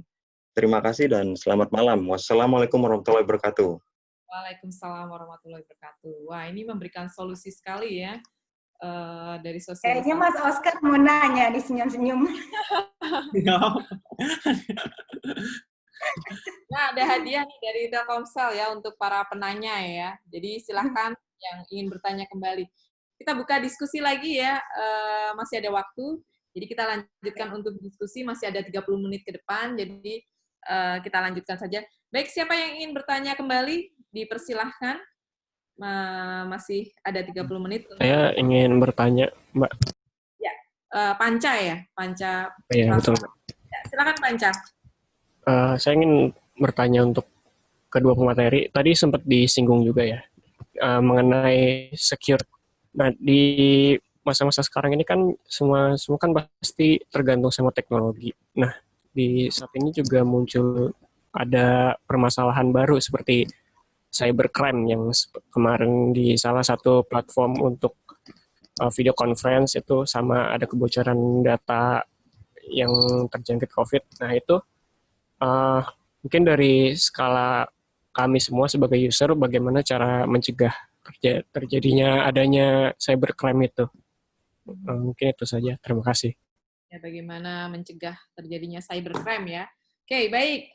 Langsung saja ke Dr. Husnita. Dipersilakan. Saya mungkin sedikit, yang banyaknya nanti Mas Oscar ya. Kalau saya melihat cyber crime ini bukan hanya sekarang terjadi ya. Sejak dulu juga, sejak awal ada teknologi ini pasti ada gitu. Apalagi kami di Telco, saya kebetulan ngurusin banyak sekali para penipu-penipu yang melakukan aksinya ke pelanggan-pelanggan yang kurang aware terhadap produk yang digunakannya. Nah, makanya kita perlu ada sosialisasi. Nah, oleh karena itu, cybercrime nggak akan pernah kita hapus, tetapi yang harus kita lakukan bagaimana kita paham teknologi yang kita gunakan itu membuat kita bisa aman di dalam satu titik atau dalam mengembangkan apa yang kita lakukan tersebut. Nah, saya bilang bahwa kita sebut nama aja ya, Zoom gitu. Zoom kemarin kan ada kebocoran gitu ya, banyak beberapa orang mengalami hal yang sama gitu ya, dengan foto-foto dan sebagainya itu. Saya pikir inilah yang dilakukan Telkomsel, ya maaf sedikit promosi, karena saya memang tahu ya. dilakukan oleh Telkomsel menjamin gitu ya secure-nya, karena ini adalah benar-benar di-create di negara kita gitu ya, dan servernya IP-nya ada di sini gitu, jadi mau dilacak atau mau diketahui juga ini gampang banget gitu. Nah mungkin inilah salah satu dari inovasi Telkomsel untuk supaya tidak terjadi lagi cybercrime tersebut gitu. Nah menanggapi tentang bagaimana digital mindset kita ketika kita sudah masuk ke teknologi yang sangat luar biasa ini, kalau saya melihatnya gini, pasti ada knowing ketika orang berkomunikasi menggunakan teknologi gitu ya, semacam putus-putus gitu ya, buffering dan sebagainya. Nah makanya kalau kita tarik ke bisnis, gimana caranya supaya ketika orang akan melakukan transaksi, kemudian ada knowing di tengahnya, produsen tuh tahu gitu loh. Jadi dia langsung akan melakukan follow up, bisa nelfon, bisa chat, bisa apapun, sehingga customer itu nggak lari karena ada gangguan dari komunikasi menggunakan teknologi. Nah ini adalah tantangan juga buat perusahaan karena dia harus bisa memfilter mana-mana pelanggan atau customernya yang merasa nggak nyaman dengan teknologi, kemudian dia tidak melakukan pembelian atau transaksi. Gitu menurut saya. Silakan Mas Oscar lebih detail lagi. Oke, mungkin nggak lebih detail ya, mungkin hanya melengkapi aja. Tapi menarik pertanyaannya. Tapi tadi yang di otak saya hanya cybercrime. Tadi yang pertanyaan pertama, ada pertanyaan lain ya tadi Mas non saya tadi nggak aja ya, hanya terkait cybercrime ya. Cybercrime aja ya. Ya, oke. Kalau saya tuh selalu mikir cybercrime ini kita nggak bisa menghindari ya. Maksudnya benar-benar semakin lama tuh teknologi berkembang. Dan ya kan dulu misalnya mungkin bilang, oh HP itu aman, ya kan HP kita aman. Tapi kemudian muncullah Android misalnya. Wah, berarti kan kita harus Android aman. Tiba-tiba muncul namanya cloud video conference. Ya, teknologi itu selalu baru dan ancaman-ancaman itu selalu baru. Nah, kalau dianalogikan, crime itu kan kriminalitas, jadi ibaratnya ya, misalnya kita punya kemalingan rumah kita, tapi karena kita lupa ngunci rumah. Yang salah siapa? Ya kan? Yang salah dua-duanya. Ya kan? Malingnya salah karena dia ngambil barang yang bukan haknya. Yang ngunci rumah juga salah juga, ya kan? Ya, karena dia lupa ngunci rumah. Nah, ini yang jadi kita perlu pahami bersama bahwa cybercrime ini nggak hanya kesalahan kadang juga bukan hanya kesalahan sistemik, tapi juga kadang-kadang kita sendiri belum budaya untuk benar-benar menjaga keamanan kita itu secara intensif. Itu yang sering kejadian. Jadi ibaratnya banyak daerah-daerah tuh buat platform macam-macam. Ya kan? Kemudian ketika buat platform macam-macam tapi hanya mementingkan wah ini yang penting rumahnya bagus gitu. Tapi ketika diserang dia juga oh iya ya nggak lupa aku mikirin cara buat enkripsi di websiteku ini supaya aman. Di sisi lain ada kita misalnya kita punya password gitu ya. Tapi passwordnya itu semuanya sama semua. Nah, misalnya jadi ketika satu kena ya semuanya kena semua. Nah, jadi itulah yang mungkin jadi saran dari saya bahwa ancaman keamanan cyber ini ya nggak bisa kita hindari karena teknologi terus berkembang. Itu intinya. Jadi nggak bisa kita hindari. Kita menghindari yang ini, muncul teknologi baru, yang risikonya baru. Kita menghindari ini, muncul teknologi baru, yang risikonya baru. Oleh karena itu yang penting adalah bagaimana kesadaran kita untuk membudayakan ya misalnya lebih kita ikut membantu untuk mengurangi risikonya, yaitu dengan membudayakan untuk menjaga keamanan digital kita. Ini penting ya, terutama untuk kawan-kawan muda yang bisa membuat aplikasi.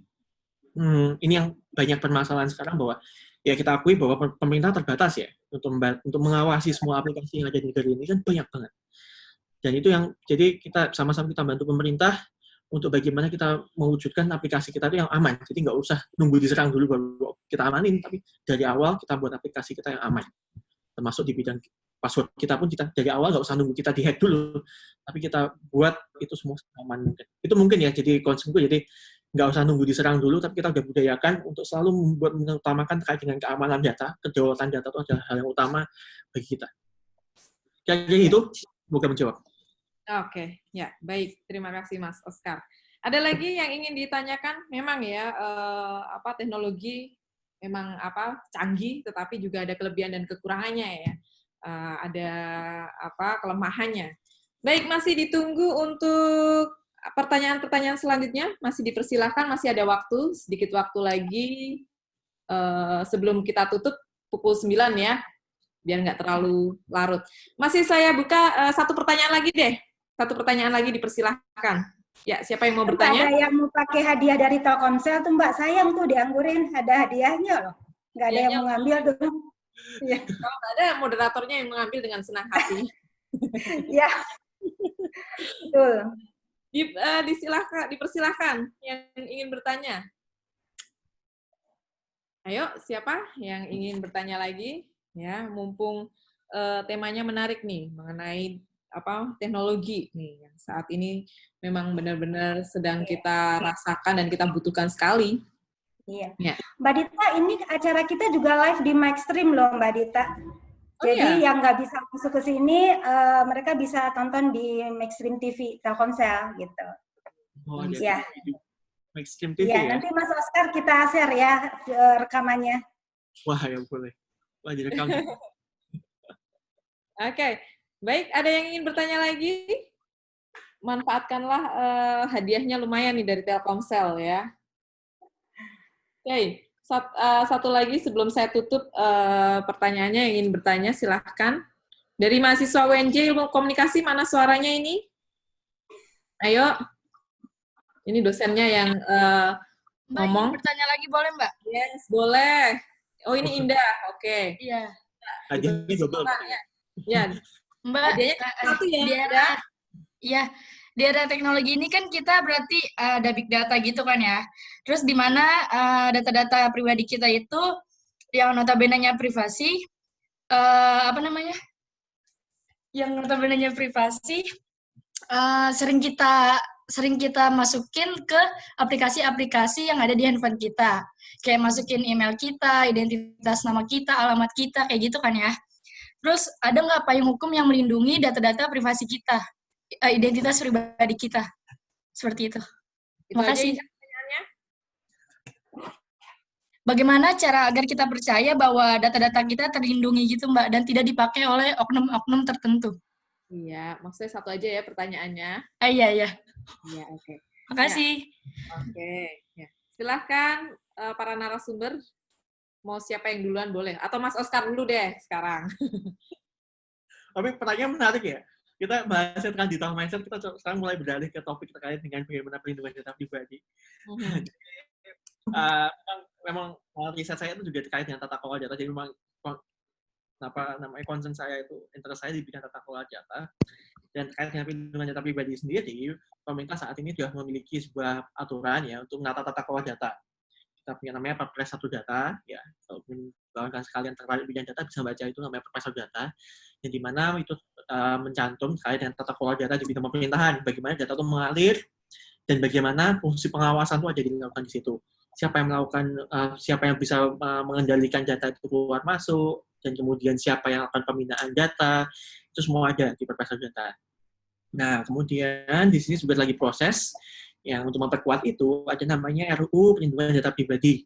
Itu sekarang lagi diproses di DPR dan itu lebih dalam lagi. Jadi bisa lebih spesifik lagi data-data mana yang harus kita misalnya tergolong data-data yang sebagai pribadi tidak boleh dipublish, bagaimana proses untuk mempublikasikan data.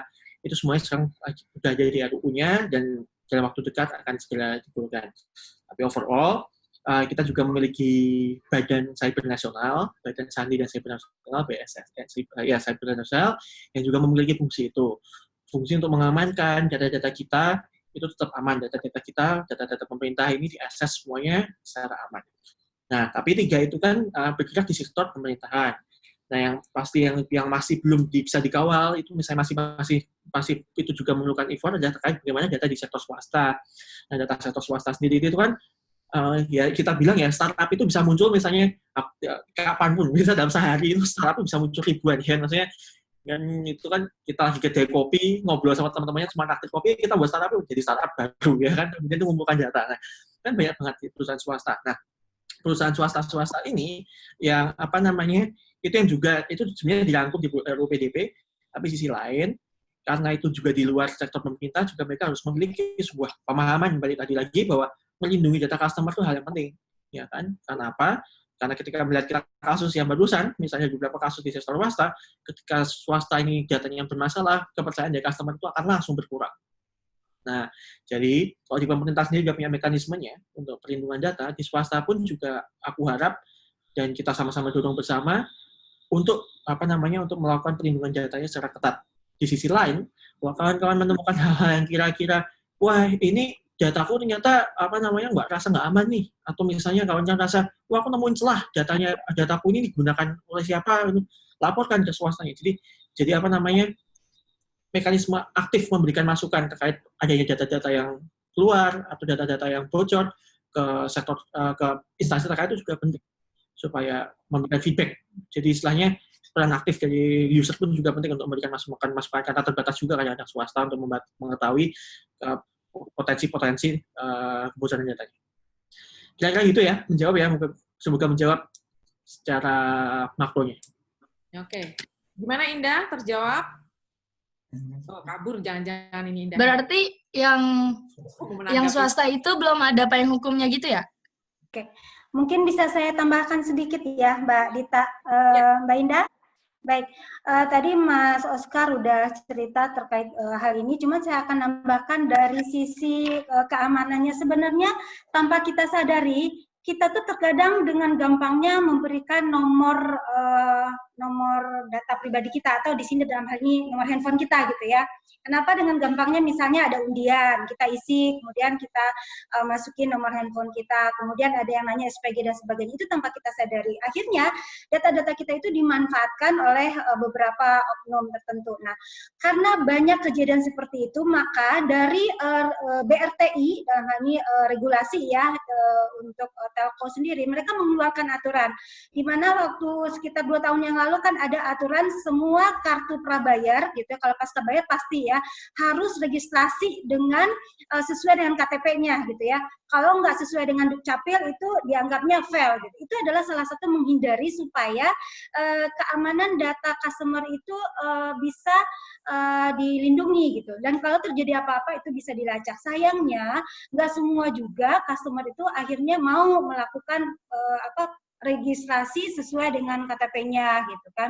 Nah, inilah yang membuat akhirnya kita juga kadang-kadang gitu ya, dalam hal ini operator disalahkan bahwa membocorkan data dan sebagainya, padahal sebenarnya tanpa kita sadari juga. Jadi kembali lagi bahwa yuk mari kita sama-sama saling peduli bahwa yang namanya data itu harus diawali dari kita, bahwa kita yang tahu kapan data itu akan bocor atau tidak, karena itu adalah perilaku kita sendiri gitu ya, habit kita seperti apa gitu. Jadi di samping ada regulasi, dari kitanya juga harus aware. Jadi tiba-tiba ada yang nelfon nih, ternyata penipuan, dia nelfon kita, kan sekarang banyak banget ya modus penipuan itu gitu kan, apalagi sekarang banyak e-commerce yang dengan gampangnya masuk ke data-data customer gitu. Dan menurut saya itu adalah case-case yang menarik dan perlu ditindaklanjuti gitu. Gitu dari saya, Mbak Indah.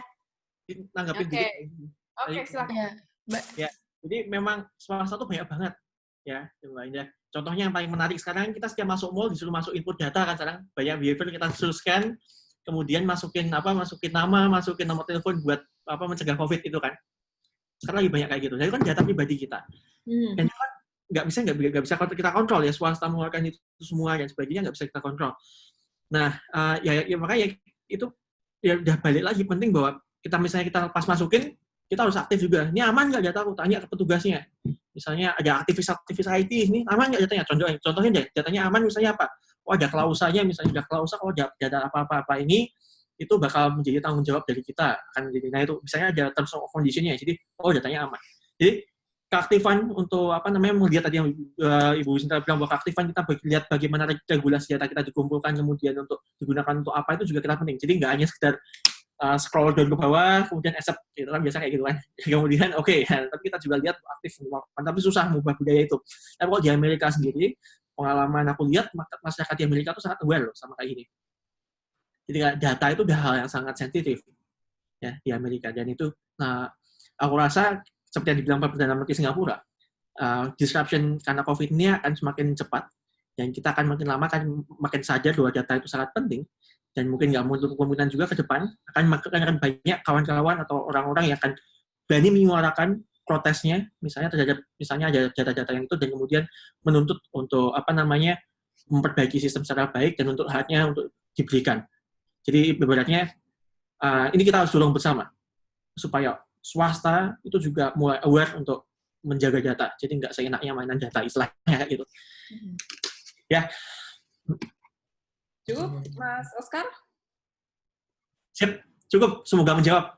Sudah Ya, ya. terima kasih Pak Oscar dan Bu Isnita. Sama Mbak Indah. Oke. Nah, sebelum saya tutup webinar kali ini, tinggal 5 menit lagi, ya. Nanti akan saya umumkan pemenang kuis ya, pemenang dari Telkomsel nanti hadiahnya. Lalu sebelum kita akhiri, mungkin sebelum pada live semuanya, kita buka semua kameranya untuk foto dulu kali ya Bu Husnita, sebelum nanti saya lanjutkan nanti keburu pada kabur ini, ya kan? Nah, silakan boleh dibuka semuanya kameranya biar kita foto dulu, ya. Di absen. Di absen dulu ini. Ini mahasiswa saya ketahuan semua nih. Yang hadir atau enggak. Mahasiswa saya juga. Apakah sudah semuanya? Karena di layar saya yang tampak hanya Mas Oscar. Oh iya? Ada 7 slide loh Mbak Dita. Ya? Banyak. Ada 7 slide. Ada 7 slide ya? Oke. Berarti Ya. sudah semuanya. Apakah bisa dimulai? Oke ya? Ya. Untuk host. Oke. Ya. Mungkin foto dulu. Baik. Dimulai ya. Oke. Ya. 1, 2, 3. Tahan ya, ada 7 slide soalnya. Baik, sebentar ya.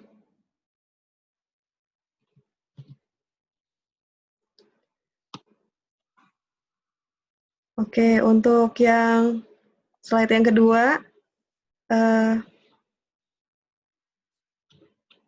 senyum ya kakak-kakak ya. 1, 2, 3. Oke. Bentar ya.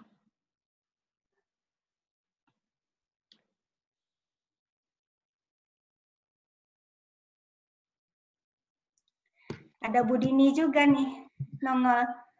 Ya, jangan-jangan di rumah sakit ini, Bu Kaprodi. Ya. Ini Baik, Mas Oscar yang selanjutnya. di Jogja ya, Mas? Kenapa? Di Jogja ya? Enggak, di Jakarta kan aku juga Oh, di support Jakarta. ya untuk COVID. Tapi kawan-kawan feel free untuk DM ya kalau misalnya mau ngobrol lagi lebih lanjut. Tadi ada yang misalnya pengen ngobrol tentang data, tadi wah, aku senang banget ngobrol tentang teknologi. Silakan. Mau konsultasi terkait proposal lomba, biasa kayak gitu juga banyak. Feel free untuk ping aku. Jangan sungkan. Yuk. Sudah? Sudah, baik. Terima kasih ya. Ya, sebelum saya tutup, saya akan mengumumkan terlebih dahulu pemenang kuis kali ini. Ya, ini ada 3 yang dipilih ya. Yang pertama atas nama Indah ya, pasti ya. Ini pertanyaannya banyak sekali Indah. Lalu ada Panca, ya, dan ada Kristabel. Sebelumnya, Indah, Panca, dan Kristabel menggunakan Telkomsel nggak ini? Pakai dong. Harus pakai ya. Jawab ya. Jawab ya. Nggak dapat hadiah. Jawab ya. Ini ada pokoknya live ya pokoknya dia. Pokoknya Ya, jadi- akan diinjak untuk nomor kartu Telkomsel gitu ya Mbak Dita ya? Ya, oke. Ya. Jadi ini yang menang 3 ya. Siapa tadi? Indah, Kristabel, dan juga Panca ya. Oke, itu 3 pemenangnya. Oke. Ya, mungkin waktu sudah menunjukkan pukul 21.00 ya di jam saya. Ya, mungkin langsung saja kita akhirin webinar kali ini ya. Terima kasih saya ucapkan kepada para narasumber, Dr. Husnita dan juga Mas Oscar atas ilmu yang sudah diberikan kepada mahasiswa UNJ, baik dan juga dengan peserta-peserta lain. Akhir kata, saya akhiri webinar kali ini. Selamat malam. Assalamualaikum warahmatullahi wabarakatuh. Waalaikumsalam. Mas Oscar, terima kasih banyak ya berbagi ilmunya. Terima kasih sekali. Sama-sama keep in touch kawan-kawan semua. Mas Oscar. Iya, Mas Oscar ini fresh from the oven ilmunya, sangat-sangat kita tunggu sharingnya ke dunia pendidikan Mas Oscar. Ya mudah-mudahan dikontak lagi sama Telkomsel, karena Telkomsel dulu pakai Mas Oscar di IoT ya dulu ya. Iya, betul. Masih mahasiswa di Kolombia, kemudian pulang liburan, ditarik sama Telkomsel buat roadshow IoT di Bandung. Iyalah gitu Jadi aja. ilmunya sangat-sangat apa ya, masih banyak orang yang belum tahu. Ya Mas Oscar, buat buku saya yang kedua tolong ya Mas Oscar. Siap. Oke, pamit dulu ya. Matur nuwun. Ya. Terima kasih Pak Oscar. Matur nuwun. Uhus pamit ya. Ya, pamit saya juga semua Bu Dede, ya, terima kasih. Thank you. Nanti aku kirim recordingnya ya. Ya, terima kasih Bu Dede supportnya semuanya ya, Telkomsel. Thank you Mbak Dita. Terima kasih Mbak Anita, Mbak Dita. Ya, terima kasih juga Mas Sahrul.